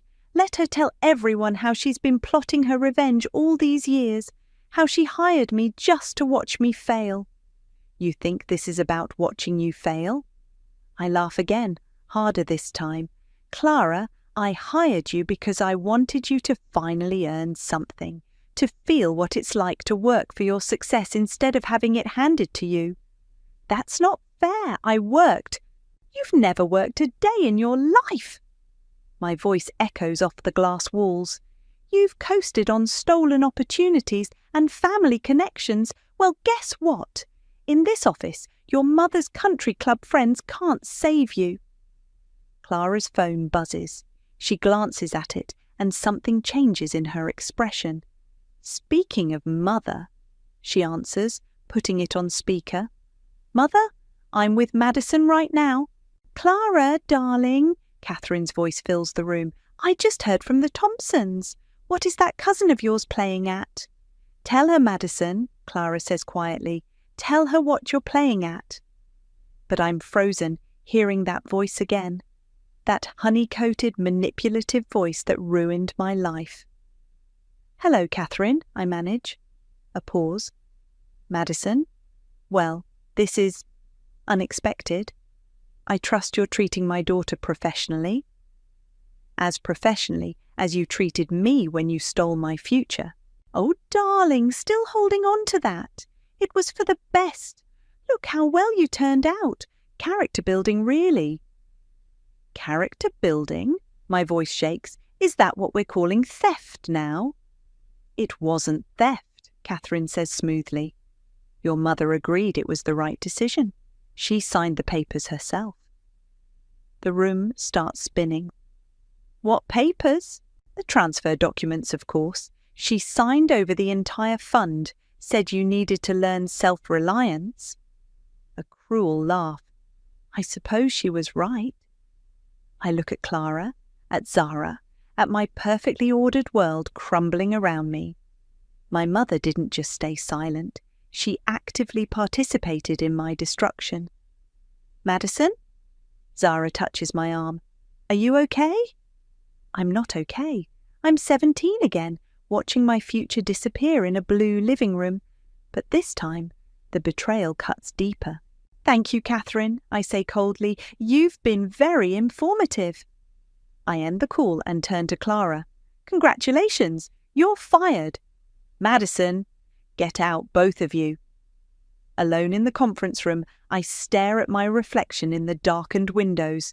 I thought I was orchestrating the perfect revenge. Instead, I've uncovered an even darker truth. My phone buzzes. A text from my mother. Catherine called. We should talk. Yes, I think we absolutely should. My mother's house looks exactly the same. Same faded curtains, same worn welcome mat, same careful poverty that came after my father died. I stand at the door, key in hand, wondering how many extra shifts she worked to build that fund she so easily signed away. "Madison?" She opens the door before I can knock. "I was hoping you'd come." "Were you?" I step past her into the house. "Like you hoped I'd understand when you gave away my college fund?" She sighs, following me to the kitchen. "It's not that simple." "Then explain it to me." I turn to face her. "Explain why you signed those papers, why you let Catherine steal my future." "I didn't." She busies herself making tea, hands shaking just like that day in Catherine's living room. "Your aunt can be very persuasive." "Persuasive enough to make you betray your own daughter." The teacup clatters against the saucer. "I thought I was helping you. Catherine said you needed to learn independence, that you were too soft, too sheltered." "Sheltered?" I laugh harshly. "I was working part-time jobs since I was 14, while Clara was getting manicures and shopping sprees. That's exactly why." She turns to me, eyes bright with tears. "You were so responsible, so capable. Catherine said Clara needed the advantages more than you did, that you would find a way, that you were stronger." "Stop." My voice cuts through her excuses. "Just stop. You didn't do this to make me stronger. You did it because you were weak." She flinches. "Madison, you let Catherine manipulate you, just like always. You chose her daughter over your own. And then you lied about it for 15 years. I was trying to protect you. From what? Success, opportunities, a future without crushing debt." She sinks into a kitchen chair. "From becoming like Clara, entitled, dependent, soft. Well, congratulations." I sit across from her. "I'm none of those things. I'm hard as nails. I'm successful. I'm everything you and Catherine said I needed to be. Happy? Are you?" she asks quietly. "Are you happy, Madison?" The question hits me like a slap. "I'm surviving, no thanks to you."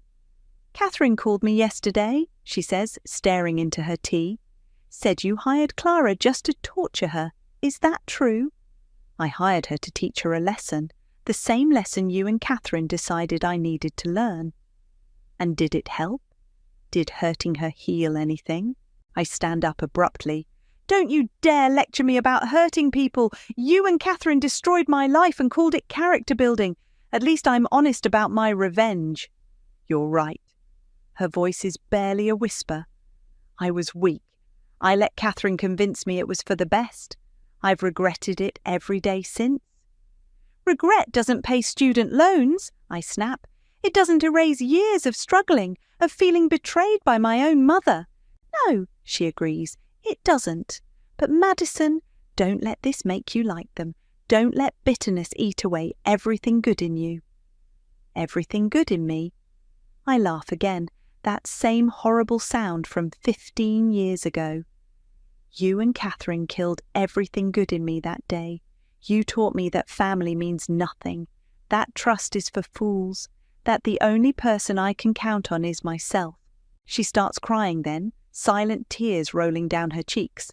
"I'm so sorry. I know it's not enough, but I am so sorry." "Keep your apology." I grab my purse. "I didn't come here for that. I came to tell you that I know the truth now, all of it, and I'm done with both you and Catherine." "Please," she stands reaching for me. "Don't go like this. We can fix this." "Fix it?" I pull away. "Some things can't be fixed, Mum. You taught me that too." My phone buzzes. A text from Gavin. "Clara's lawyer called. Wrongful termination suit. Need to talk ASAP." Perfect. Just perfect. I have to go. I tell my mother. "Work emergency." "Madison, wait." She hurries to a drawer, pulls out an envelope. "I've been saving. It's not much, but maybe it can start to make things right." I don't take it. "Keep your money. I stopped needing your help a long time ago." The drive back to my office is a blur. My phone keeps buzzing. Gavin, Zara, unknown numbers that are probably Clara's lawyers. I ignore them all. In my office, I pull up Clara's termination paperwork. Everything's documented. Her missed deadlines, failed presentation, unprofessional behaviour. I've played this perfectly legal, perfectly cruel, just like Catherine taught me. I catch my reflection in the window, and for a moment I see her there. That same calculated smile, that same cold efficiency. My mother's question echoes. Are you happy, Madison? I close my laptop. No, I'm not happy, but I'm not done either. Time to end this, once and for all. You want to do what? Gavin stares at me like I've lost my mind. Reinstate her, I repeat, but not in her previous role, entry level, administrative assistant. Let her earn her way up. And the lawsuit? She'll drop it. I hand him my phone, showing Clara's latest message. I don't want to fight. I just want a chance to prove myself. Madison, Gavin leans forward across his desk. Are you sure about this? No, I admit, but I'm sure about one thing. I don't want to become Catherine. The company's annual conference is next week. I'm scheduled to give the keynote speech about leadership and success. Perfect timing. Clara accepts the offer. She shows up Monday morning in a simple black dress, no designer labels in sight. I watch from my office as Zara shows her to a tiny cubicle outside the executive suite. Your first task, I hear Zara say, is organising the conference materials. Every packet needs to be perfect. The week passes. Clara works late every night, double-checking spreadsheets, correcting formatting errors. No complaints, no calls to mommy.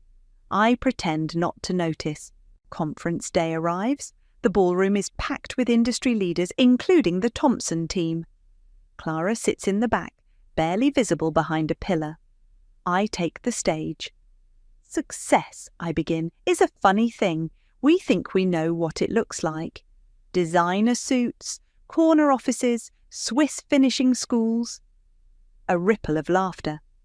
But true success isn't about what's handed to you, it's about what you earn. I see Clara shift in her seat. 15 years ago, I was cleaning offices at night to pay for college. My education fund had been redistributed. Family decisions, they called it. Character building. The room goes quiet. I learned some hard lessons about trust, about family, about the difference between being given something and earning it. I pause, finding Clara's eyes in the crowd.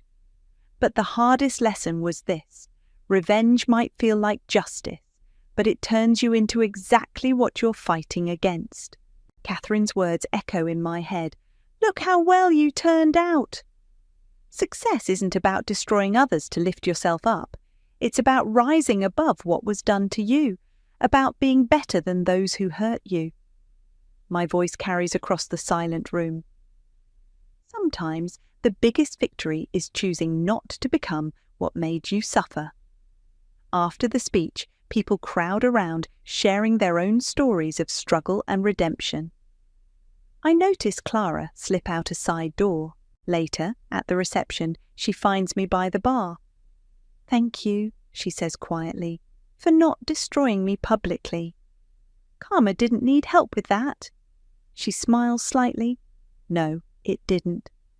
She takes a deep breath.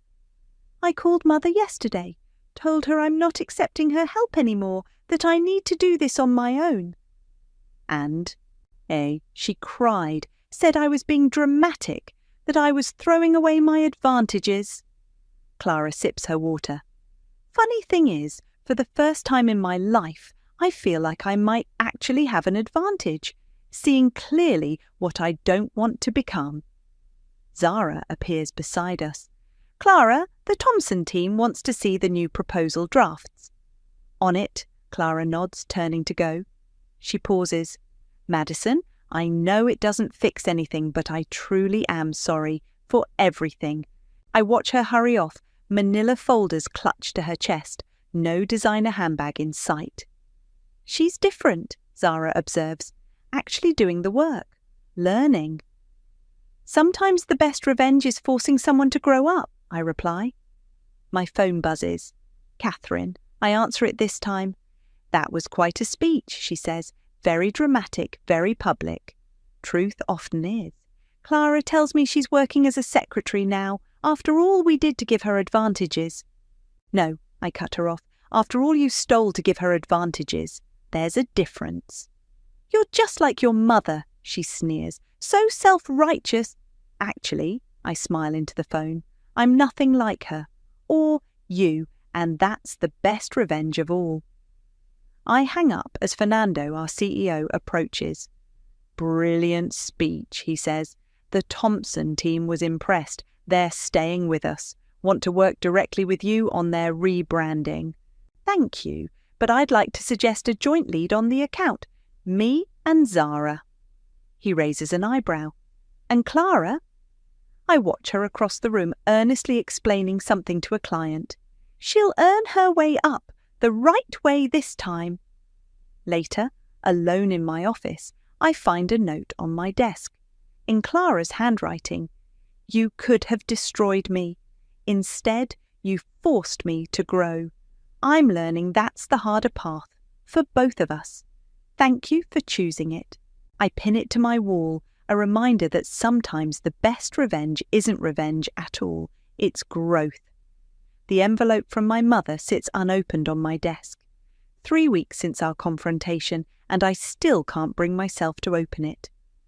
You should read it, Gavin says, leaning against my office doorframe. Whatever it is, it can't be worse than imagining. Want to bet? But I pick up the envelope anyway. Inside is a letter and a cheque. The cheque makes my heart stop. $87,000. Exactly the amount Catherine took. The letter is short. I've been saving since that day. Every extra shift, every bonus, every penny I could spare. It's not enough to erase what I did, but maybe it's enough to start healing. I miss my daughter. Mum. My hands shake as I dial her number. Madison? She answers on the first ring. I wasn't sure you'd call. The money, my voice cracks. How did you? I picked up night shifts at the hospital, worked holidays, did what you had to do back then. She pauses.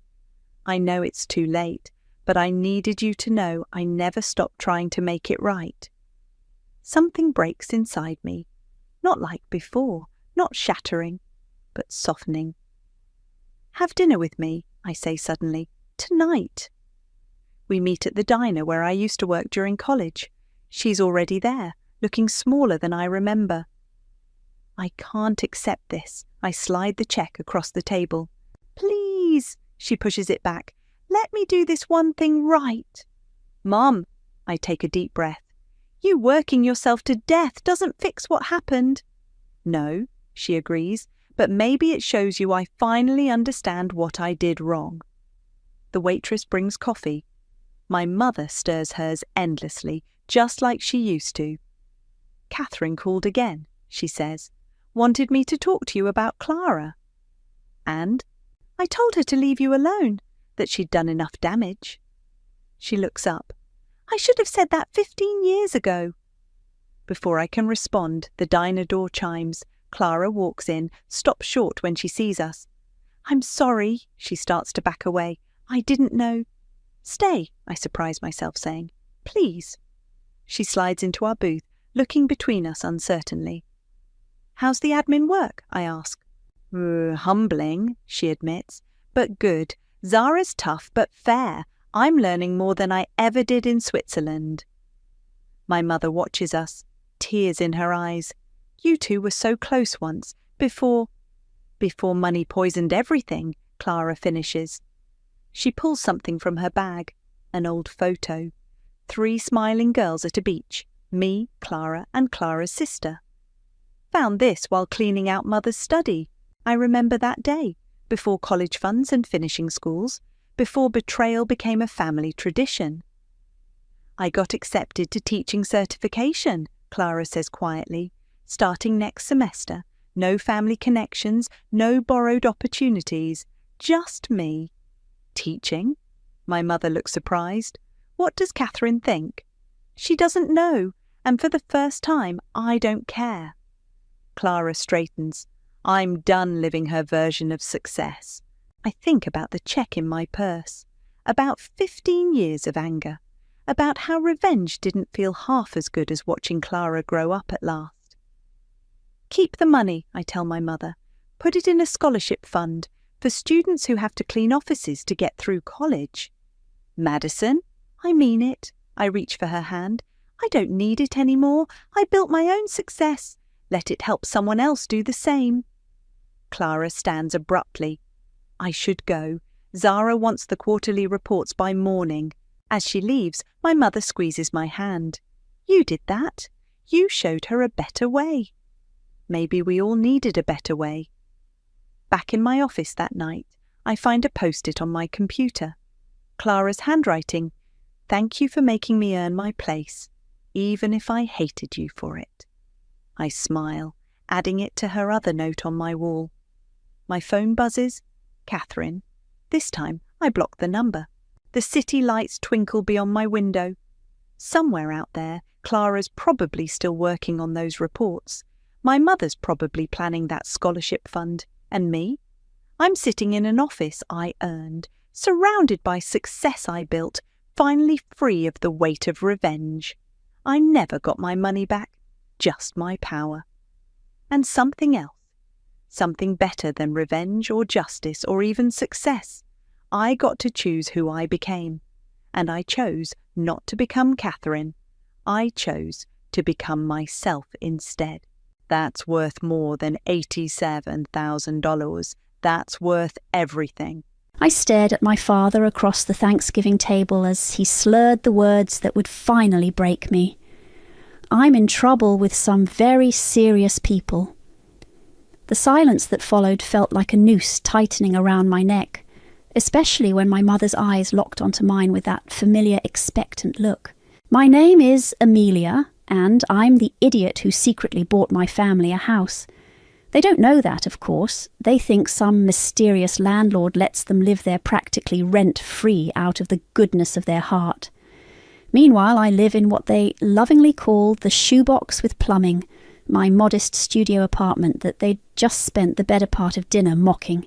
It's like living in a closet, my sister Lindsay had giggled earlier, wine glass in hand. I don't know how you do it, Amelia. Don't you want, actual rooms? I'd smiled tightly and cut another piece of turkey. Some of us prefer living within our means. Within your means, my father Geoffrey had scoffed already 3 glasses deep. You make decent money in that marketing job. You could afford better than this shoebox, my mother Sandra had finished for him, patting his hand. We just worry about you, sweetheart. Living like this isn't healthy. The irony of their concern was almost funny. Almost. They had no idea that every month I paid the property tax on their 4-bedroom house, that last summer's roof repair came from my savings, that the mysterious landlord who never raised their rent was actually their eldest daughter, living in a studio apartment so they could maintain their comfortable lifestyle. But now, watching my father's hands shake as he admitted to his latest gambling disaster, I felt something inside me crack. How much? I asked flatly. 18,000, he mumbled, not meeting my eyes. My mother jumped in smoothly. We've been thinking about this as a family. Lindsay's still paying off her student loans. And your father and I are... She gestured vaguely. Well, you know our situation. And I don't have kids or a mortgage, right? I finished for her, the familiar script playing out. So naturally I should be the one to fix this. Your car, Lindsay suggested brightly, as if she'd just solved everyone's problems. That hybrid thing you drive must be worth at least 20 grand. You could sell it and take the bus to work. I looked around the table, at my father's guilty but expectant face, my mother's manipulative concern, my sister's casual entitlement, and suddenly saw the last 15 years with perfect clarity. The inheritance from my grandmother that I'd used to buy this house, thinking it would finally make them proud. The countless times I'd covered their emergencies while they criticised my lifestyle. The way they'd trained me to be their safety net while treating me like their family failure. No, I said quietly. What was that? My mother asked, her voice sharpening. I said no. I stood up, gathering my purse. I'm not selling my car to cover another gambling debt. I'm not doing this anymore. My father's face darkened. After everything we've done for you. Everything you've done for me? I laughed, and the sound was ugly even to my own ears. That's rich, Dad, really rich. If you walk out that door, my mother warned, don't expect to be welcome back. I paused at the threshold of my shoebox apartment and looked back at them. Funny thing about doors, Mum, sometimes they close for good reasons. In my car, my precious debt-free car, I sat in the parking lot and let the tears come. Then I pulled out my phone and called the one person who'd been telling me for years to stand up to them. Parker, it's me. Remember how you said you'd help me if I ever wanted to explore my rights as a landlord? Wait, Parker's voice crackled through the speaker. You own the house they live in your name? I wiped my eyes and sat up straighter. Yeah, and I think it's time they learned what real estate karma feels like. As I hung up, my phone buzzed with a text from Lindsay. Hope you're not serious about abandoning the family in our time of need. Dad's really upset. I turned off my phone and started the car. For the first time in 15 years, I felt something other than obligation when I thought about my family. I felt rage, and maybe, just maybe, that rage would finally set me free. 3 days after Thanksgiving, my mother and sister ambushed me at my favourite coffee shop. I spotted them through the window and considered running, but they'd already seen me. Besides, I was tired of running. We need to talk about Dad's situation, Lindsay announced, sliding into the seat across from me without waiting for an invitation. My mother settled beside her, arranging her face into that concerned expression I knew too well. There's nothing to talk about, I said, closing my laptop. I'm not selling my car. Don't be selfish, Amelia, my mother leaned forward. These aren't nice people your father owes money to. They've already started calling the house. Then maybe he shouldn't have borrowed from them. Lindsay's eyes narrowed. Easy for you to say. You don't have any real responsibilities. No kids, no mortgage. Stop saying that. I slammed my hand on the table, making several nearby customers jump. Having children or a mortgage doesn't make your needs more important than mine. I work hard for what I have. And we don't. My mother's voice took on that wounded tone that used to guilt me into submission. Your father and I have sacrificed everything for this family. The least you could do is help in a crisis. I laughed bitterly. A crisis? This is Tuesday. Dad's always in crisis. Remember my college fund? The one he gambled away because we were having hard times? Funny how those hard times didn't stop you from taking that cruise the next summer. That was different, my mother waved dismissively. We needed that vacation. The stress was affecting your father's health. The stress was... I stopped myself, taking a deep breath. You know what? I'm done. I'm not your ATM anymore. Fine, Lindsay spat. Be that way, but don't come crying to us when you're old and alone in that pathetic little apartment. Something snapped inside me. At least my pathetic little apartment is mine, unlike that house you live in. What's that supposed to mean? My mother asked sharply. I stood up, gathering my things.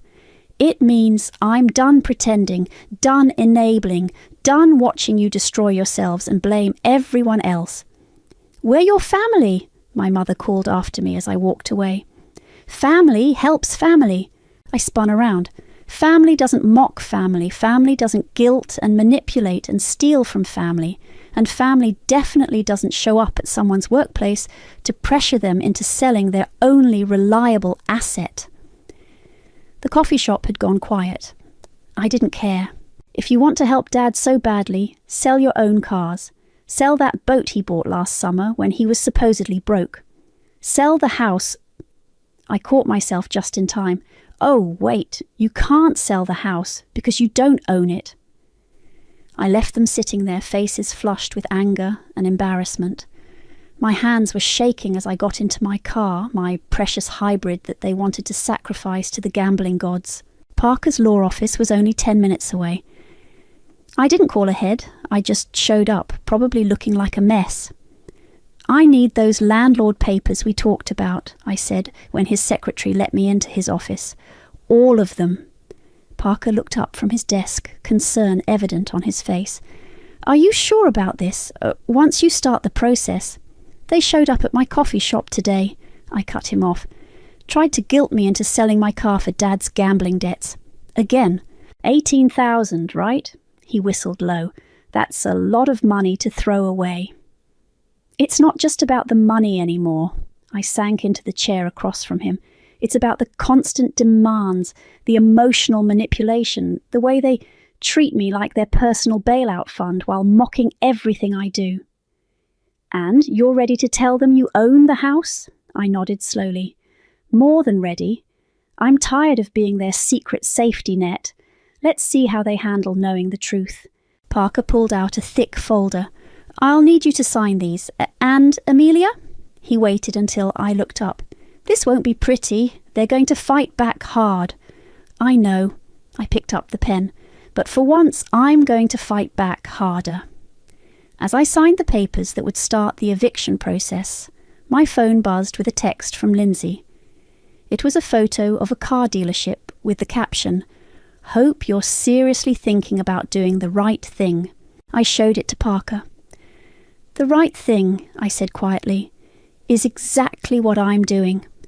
He nodded and started making copies of the signed documents. Sometimes the right thing feels wrong at first, but that doesn't make it any less right. I watched the papers slide through the copier, each one bringing me closer to freedom. Or maybe just a different kind of cage. Either way, there was no turning back now. The house looked different in the moonlight. Standing in the street at midnight, I remembered the day I'd bought it. How proud I'd been, how certain this grand gesture would finally make them see me as worthy. I'd been 25, flush with inheritance money from my grandmother, and desperate for approval. "You could get a much nicer place in the suburbs," the realtor had said. But I'd known my family would never leave their neighbourhood, their friends, their familiar haunts. So I'd settled for this older 4-bedroom colonial, thinking they'd at least appreciate the gesture. They hadn't, of course. "It's kind of small," my mother had said when the mysterious landlord offered it to them, "and that wallpaper is hideous." Now, 5 years later, I used my key to let myself in.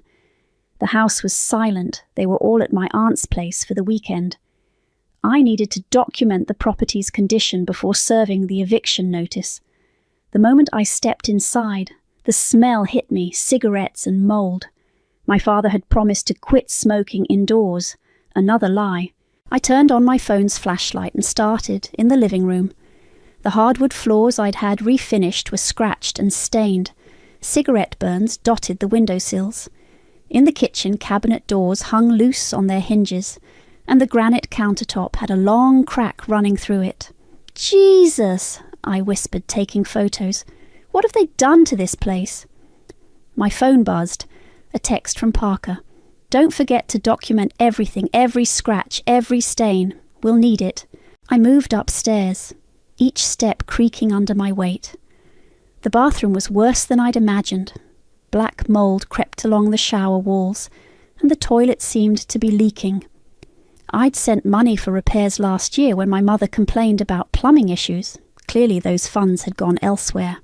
In my old bedroom, now Lindsay's makeup studio, empty wine bottles littered the floor. The closet door was punched through, probably from one of my father's rages. I remembered those rages from childhood, how he'd put his fist through walls instead of people and call it self-control. My phone buzzed again. This time it was Lindsay. "Hope you're seriously thinking about doing the right thing." I took a deep breath and typed back, "I am, just not the way you think." Back downstairs, I found myself in front of the dining room wall where we used to mark our heights as kids. The marks were still there, hidden behind a cheap painting. I traced my final measurement, 17 years old, the summer before Dad gambled away my college fund. "You'll understand when you're older," my mother had said then. Family comes first. A car door slammed outside. Headlights swept across the windows. They were home early. I ducked into the kitchen just as the front door opened. My father's voice carried through the house. "I'm telling you, Sandra, we'll figure something out. Amelia will come around. She always does." "She seemed different this time," my mother replied. "More resistant." "Then we'll try harder," Lindsay chimed in. "Make her feel guilty. You know how she gets about family loyalty." I pressed myself against the wall, heart pounding. They moved into the living room, unaware of my presence. "Maybe we could sell some of her grandmother's jewellery," my mother suggested. "The pieces she left in her old room." My blood ran cold. Those pieces weren't left behind. They'd been stolen from my apartment during a wellness check last year when I hadn't answered my phone for 2 days. "Good idea," my father said. "She probably won't even notice they're gone, too busy working herself to death in that shoebox." I'd heard enough. Carefully, silently, I slipped out the back door. In my car, parked around the corner, I reviewed the photos I'd taken. Each one felt like another nail in the coffin of my family relationships. Parker answered on the first ring. "How bad is it?" "Worse than we thought. They're home now, planning to sell my grandmother's jewellery to cover the debt. Jewellery they stole from me." "That's theft," he said firmly. "We can add it to the complaint. They were just talking about how to manipulate me, using family loyalty against me. Again. Are you having second thoughts?" I looked at the house. My house, with its sagging gutters and cigarette-stained curtains. "No more second thoughts. No more chances. Send the eviction notice." "It goes out tomorrow morning," Parker said. "Are you ready for their reaction?" "No," I admitted, "but I'm even less ready for another decade of this." As if on cue, my phone lit up with another text from Lindsay. This time it was a photo of a car dealership's website with a trade-in value calculator prominently displayed. I turned off my phone, started my car, and drove away from the house I'd bought with such hope 5 years ago. Tomorrow, everything would change. Tomorrow, they'd learn what it meant to take advantage of the wrong person for too long. Tomorrow, they'd learn about karma. The first call came at 8:47 a.m. I watched my mother's name flash across my phone screen as I sat in Parker's office, waiting for confirmation that the eviction notice had been delivered. "They should have received it by now," Parker said, checking his computer. "Certified mail, signature required." My phone buzzed again. Lindsay this time, then my father, then my mother again. "You don't have to answer," Parker reminded me. The text started rolling in. "Mum, call me immediately. Lindsay. WTF is this? Is this some kind of joke? Dad, you ungrateful little..." Then came the voicemails. I put the first one on speaker. "Amelia, this is your mother. There's been some kind of mistake. We just received legal papers saying you're our landlord, that you own the house. Call me back right now." The second voicemail was less composed. "How dare you?" my father's voice boomed. "How dare you go behind our backs like this? After everything we've done for you, you think you can just throw your own family out on the street." "Notice how they're not denying they owe you money," Parker observed, taking notes, "or addressing the property damage."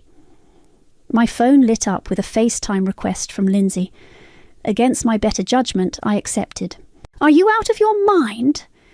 Her face filled the screen, mascara already running. "You've owned the house this whole time, while we've been worried sick about you living in that dump? That dump is what allowed me to pay for your roof repairs," I replied calmly, "and your property taxes, and your utilities." "We're your family," she shrieked. "You don't evict family."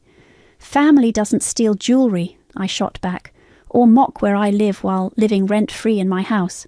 That's different. We thought..." "You thought what? That some mysterious benefactor was just letting you live there out of kindness, that the repairs magically paid for themselves." "Your sister's right," my mother's voice cut in as she grabbed the phone from Lindsay. This isn't how family treats family. What will people think? They'll think you raised a daughter smart enough to know when she's being used. My mother's face hardened. If you do this, there's no coming back. You'll never be welcome in this family again. Funny, I said, feeling strangely calm. That's exactly what you said at Thanksgiving and last Christmas. And every time I've said no to you for the past decade. You have until 5 o'clock to withdraw this notice, my father bellowed from somewhere off screen. Or I swear to God, I ended the call. Well, Parker said after a moment, that went about as expected. My phone kept buzzing with messages. I read them aloud. You'll regret this. Hope you can live with yourself. Nobody will ever love you after this. Wow, they're really hitting all the greatest hits. We should document these threats, Parker said, reaching for his legal pad, in case a loud bang interrupted him. Through his office window, I saw my father in the parking lot, getting out of his car. Stay here, Parker said, standing up. I'll handle this. But I was already moving toward the door. 5 years of secrets, a lifetime of manipulation. I was done hiding. My father's face was purple with rage as he stormed toward the building. You think you can hide behind lawyers? Your own father. Sir, Parker called out, this is private property. I'll have to ask you to leave. Stay out of this, my father roared. This is between me and my ungrateful daughter. No, I said, my voice steady despite my shaking hands. This is between a landlord and her tenants, who haven't paid rent in 5 years, who've destroyed property, who've stolen personal items. We gave you life, and I gave you a house. I gave you everything I had, over and over, and it was never enough. Security was approaching now. My father jabbed a finger at me. You think karma won't find you. You think you can do this to your own blood. Karma, I laughed. Karma is exactly what's happening right now. As security escorted him away, he screamed through the parking lot. You'll end up alone. You hear me? Alone. Back in Parker's office, I collapsed into a chair. My phone showed 37 missed calls and over 50 texts. We should file for a restraining order, Parker said quietly. I nodded, numb. Do it. Do whatever we need to do. Are you okay? I looked at my phone as another message from Lindsay popped up. Hope you're happy destroying this family. No, I said honestly, but I will be. Outside, I could still hear my father's car peeling out of the parking lot. The sound felt like punctuation on the end of a very long sentence. One I'd been reading my whole life without understanding until now. The letter arrived 3 days after the eviction notice, hand-delivered to my apartment's mailbox. The return address was from Valentina, my family's next-door neighbour for the past 20 years. I'd always liked her, even though my mother called her nosy. Dear Amelia, the letter began, I've held this secret for 5 years, watching you sacrifice everything for people who never deserved it. I was there the day you signed the papers for the house. I saw your smile, your hope, and I've seen everything since. My hands trembled as I read on. I have security cameras. They've captured years of incidents. Your father's rages, your mother's verbal abuse when you visit, your sister's endless parties that keep the neighbourhood awake. I've saved it all, thinking someday you might need proof. I called Parker immediately. An hour later, I sat in Valentina's immaculate living room, watching video clips on her tablet. The footage was clear, damning. There was my father punching the garage door after I'd refused to co-sign a loan last year. My mother standing in the driveway, screaming at me for missing a family dinner because of work. Lindsay sneaking my grandmother's jewellery box out of my apartment during that wellness check. I should have shown you sooner, Valentina said, pouring tea. But it wasn't my place. Why now? I asked. She set down her cup. Because yesterday I heard your father planning something. He was on the phone talking about teaching you a lesson, about making you understand the consequences of your actions. My stomach churned. Did he say what kind of consequences? No, but I've seen that look before, when he gambled away your college fund. The memory hit me like a slap. I'd been 17, heading to my dream school with a partial scholarship. Then suddenly the money was gone. Hard times, my mother had said, patting my hand. We'll figure something out. 2 months later, they'd gone on a cruise. To heal from the stress, they'd said. I had to get student loans, I said quietly. Work 2 jobs through college. They never apologized, never even admitted what happened. I remember, Valentina nodded. Just like I remember when you bought this house. You were so proud, thinking it would finally make them respect you. Instead, they complained about the wallpaper, while you lived in that tiny apartment, paying their bills. She touched my hand. You've always been the adult here, Amelia. It's time they dealt with reality. My phone buzzed. Another text from Lindsay. Mom's crying herself sick. Hope you're happy. I showed it to Valentina. Manipulation, she said firmly. Watch this. She pulled up footage from just an hour ago. My mother in her front yard, laughing with neighbours. No tears in sight. They're planning something, Valentina warned. Your father's been making calls all morning. Your mother's been visiting neighbours, telling them you're mentally unstable. Classic, I muttered. When guilt doesn't work, they try to discredit me. I have something else you should see. She pulled up a final video. It showed my father and mother in their driveway late last night, arguing. We'll sue her, my father was saying. Claim elder abuse. She manipulated us, took advantage. No judge will side with a daughter who throws her parents out. My mother nodded. And once we win, we'll sell the house ourselves.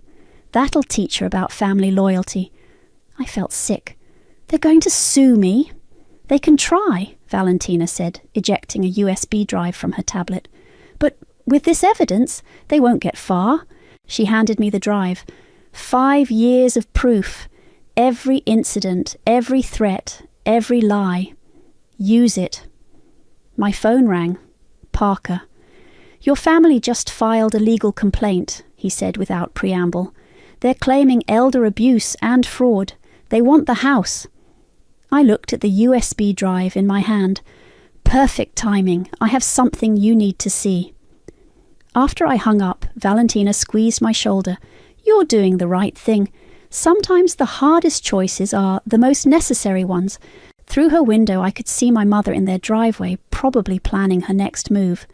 She looked up, caught my eye, and gave me that familiar disappointed headshake. For the first time, it didn't make me feel guilty. It made me angry. Thank you, I told Valentina, for seeing what I couldn't, for keeping these records. Sometimes, she said, walking me to the door, we need someone else to validate what we already know in our hearts. As I left clutching the USB drive, my phone lit up with a final text from my father. You've started a war you can't win. I smiled grimly.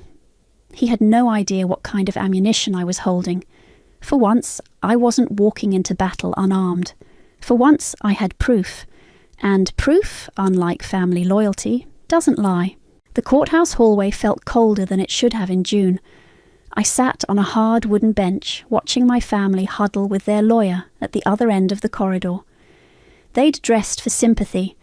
My father in an ill-fitting suit that made him look older, my mother in conservative pastels, Lindsay in a demure dress I'd never seen before. Ready? Parker asked, appearing with his laptop and a stack of files. They're going to lie, I said. They're really good at it. That's why we have evidence. He patted the files. Truth doesn't need rehearsal. The judge was a stern-faced woman in her 60s who didn't smile when we entered. My family's lawyer went first, painting a tragic picture of manipulative daughter taking advantage of trusting parents. Miss Amelia, their lawyer said, purchased this house secretly, Your Honour, then used it to control her vulnerable family members. I watched my mother dab at dry eyes with a tissue. And now, he continued, she's attempting to render her own parents homeless out of spite. Parker stood. Your Honour, we have documentation proving my client has paid every expense for this property for 5 years, while the defendants lived there virtually free. He started playing Valentina's videos. My father's face turned purple as his recorded voice filled the courtroom. Once we win, we'll sell the house ourselves. Objection, their lawyer called. These recordings were made without consent. In public spaces, Parker countered, by a neighbour concerned about criminal activity. The judge let the videos continue. With each clip, my family's carefully constructed narrative crumbled. The facade of vulnerable parents gave way to scenes of manipulation and threats. Then came the financial records, bank statements showing Miss Amelia paid $23,000 in property taxes, Parker listed, roof repairs totaling $15,000, utility payments averaging $400 monthly. Meanwhile, the defendants... My mother interrupted, standing suddenly. We're her parents. Everything she has because of us. Mrs. Francis, the judge warned, please sit down. You don't understand, my mother continued, her voice rising. She owes us, after everything we've sacrificed. Like my college fund. I spoke up for the first time. The one Dad gambled away? The judge leaned forward. Is this true? It was a difficult time, my father muttered. Yet you took a cruise that summer, Parker said, producing more records. Charged to my client's first credit card, which you opened in her name when she was 18. Lindsay jumped up next. This isn't fair. She's twisting everything. She's always been jealous of me, always trying to make our parents look bad. Your Honour, Parker interrupted smoothly, we have evidence of Ms. Lindsay stealing valuable jewellery from my client during a fraudulent wellness check. The security footage played. Lindsay, clearly visible, pocketing my grandmother's jewellery box while my mother kept watch. That's not... I was just borrowing, Lindsay stammered. Enough, the judge cut in. She looked at my family with undisguised disgust. I've seen more than sufficient evidence of manipulation, theft, and attempted fraud. The eviction stands. You can't do this, my father shouted. She's our daughter. Being a parent doesn't grant you ownership of your child, the judge replied coldly. The defendants have 30 days to vacate the property or begin paying market rate rent immediately. Outside the courtroom, my mother grabbed my arm. You've destroyed this family, she hissed. I hope you're happy. I gently removed her hand. No, Mom. You destroyed this family, one manipulation at a time. Where are we supposed to go? Lindsay demanded, mascara running. Maybe sell that boat Dad bought last summer, I suggested. Or the jewellery you stole from me. I'm sure that'll cover a security deposit somewhere. My father stepped forward, his face dark with rage. This isn't over. Actually it is, Parker intervened. Any further harassment will result in additional legal action. I suggest you use your energy to find new housing instead. We watched them storm off, my mother already on her phone, probably calling relatives to spread her version of events. 30 days, I whispered. They might try to drag it out, Parker warned. Damage the property more. They can't hurt me anymore, I realised. Not really. My phone buzzed. A text from Valentina. Saw them leave the courthouse. How did it go? I typed back. We won. Thank you for everything. Justice doesn't always feel good, Parker said gently, but that doesn't make it wrong. I looked at the courthouse steps where my family had stood moments ago, already planning their next move, their next manipulation, their next attempt to make me the villain in their story. But for the first time in my life, their story didn't matter. I had my own story now, backed by evidence, validated by law, and in 30 days, I'd have my house back too. Sometimes winning feels like losing, but maybe that's how you know you're finally breaking free. Moving day arrived with the subtlety of a hurricane. I stood in the driveway watching the movers load what remained of my family's belongings into their trucks. They'd waited until the last possible hour of the last possible day, hoping I'd break. I hadn't. "This is everything you're taking," one of the movers asked my father, gesturing at the pile of furniture on the lawn. "The rest stays," he growled, glaring at me. "It belongs to the house." "Actually," I said quietly, "the furniture was purchased with my money too. But keep what you want. I'm having it all replaced anyway." My mother emerged from the house, clutching her purse like a shield. "I suppose you're happy now," she said, her voice trembling, "watching your family become homeless."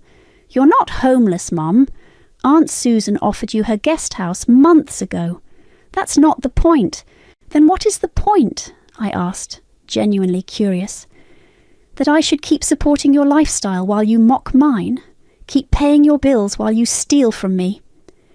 Lindsay stormed out next, mascara already running. "I can't believe you're really going through with this. What kind of person throws their own family out? The kind who's finally tired of being used." "Used?" My father stepped forward. "We gave you everything." "No," I corrected him. "Grandmother gave me everything, and I used it to buy this house thinking it would make you proud. Instead, you treated it like you've treated me my whole life. Something to use up and throw away." The locksmith arrived then, right on schedule. He nodded to me and headed for the front door. "What's he doing?" my mother demanded. "Changing the locks. Standard procedure for an eviction. You can't—" "I can. I am. It's done." My father moved toward me, fists clenched. "You little—" "Dad," I cut him off, holding up my phone. "Valentina's cameras are still running. Think carefully about your next move." He stopped, face purple with rage. Behind him, the movers continued loading boxes, pretending not to notice the family drama unfolding.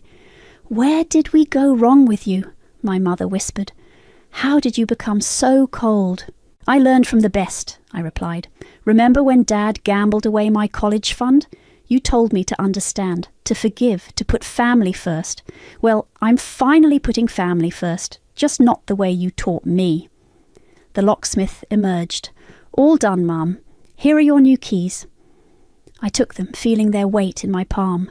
5 years of secrets, of silent sacrifice, of hoping they'd somehow change, all ending with these small pieces of metal. "This is your last chance," Lindsay said, trying for threatening, but landing on desperate. Once you leave, I can finally start healing." I turned to the movers. "How much longer?"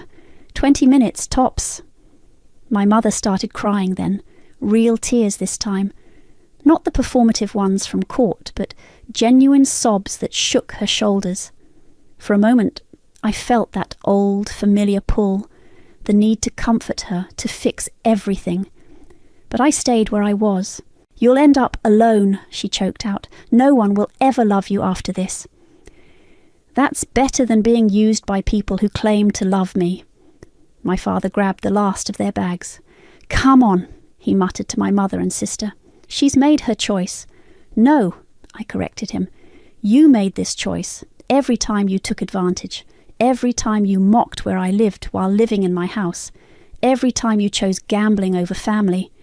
This isn't my choice. It's your consequence." They piled into their cars, my father in his, my mother and Lindsay in hers. The movers finished loading the truck. The house stood empty behind me, waiting. Lindsay rolled down her window. "I hope you can live with yourself."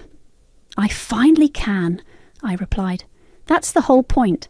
I watched them drive away, my mother's car first, then my father's, then the moving truck. The street felt eerily quiet in their wake. I turned to face the house, my house, and felt something rise in my chest.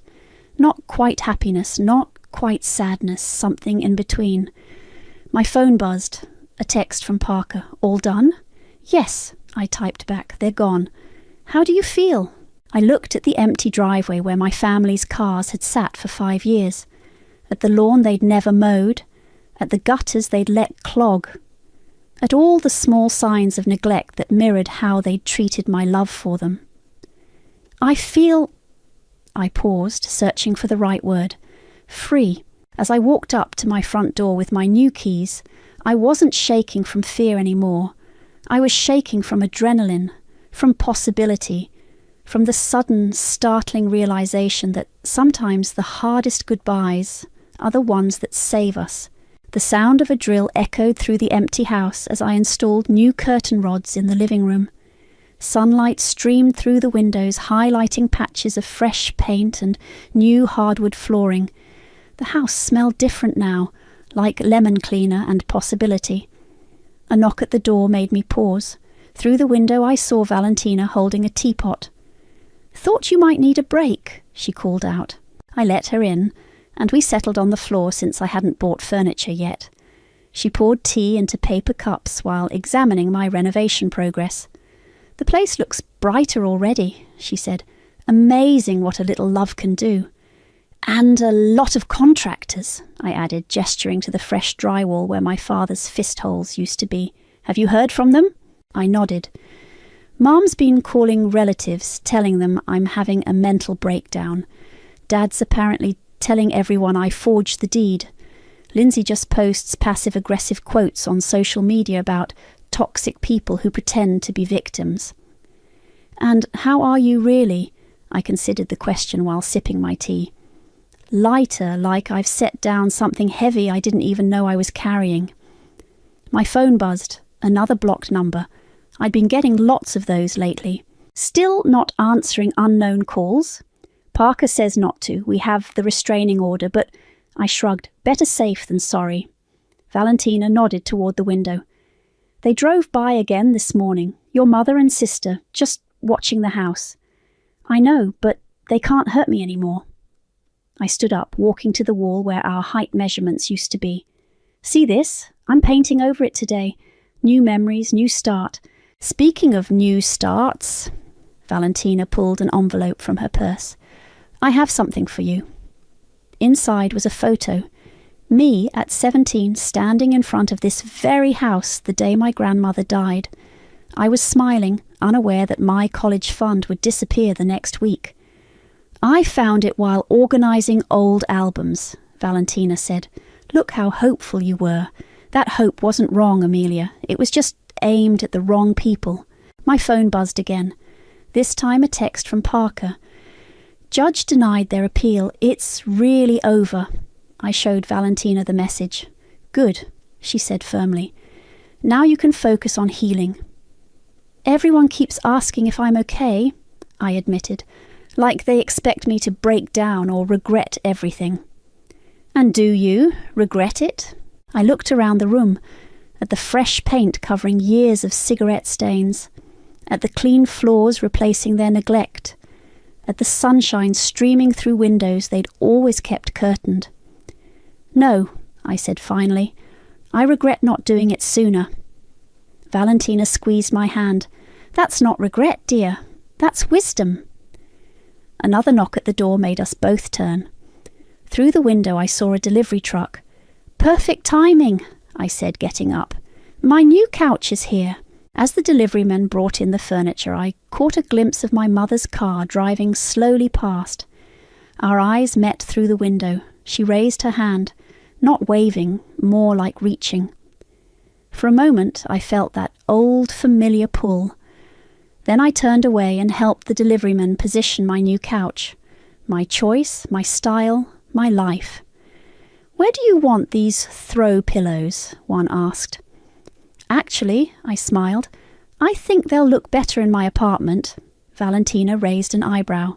"I'm keeping this house," I explained, "but I'm not moving in. I'm going to rent it out to people who will actually appreciate it, who will pay their rent and respect the property." "And your apartment?" "Turns out I like my shoebox with plumbing. It's mine. Every square foot of it is something I chose for myself." The deliveryman left and Valentina helped me arrange the pillows on the couch. Through the window I could see my mother's car was gone. "You know what the strangest part is?" I said, stepping back to admire our work. "Everyone talks about karma like it's this big, dramatic thing, but sometimes it's just this. Just quietly choosing yourself, setting boundaries, walking away."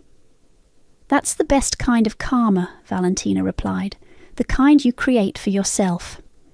My phone buzzed one last time. Lindsay, I hope you're happy in your empty house. I looked around at the fresh paint, the new furniture, the sunlight streaming in, at all the space that was finally truly mine, not empty, just clean, ready for whatever came next. I am, I whispered, and deleted her number. Outside, the afternoon sun painted the walls gold. The drill lay forgotten by the window, the curtain rod half installed. But that was okay. I had time now. Time to build something new. Something that wasn't weighted down by guilt or obligation or misplaced loyalty. Something that was finally and completely mine.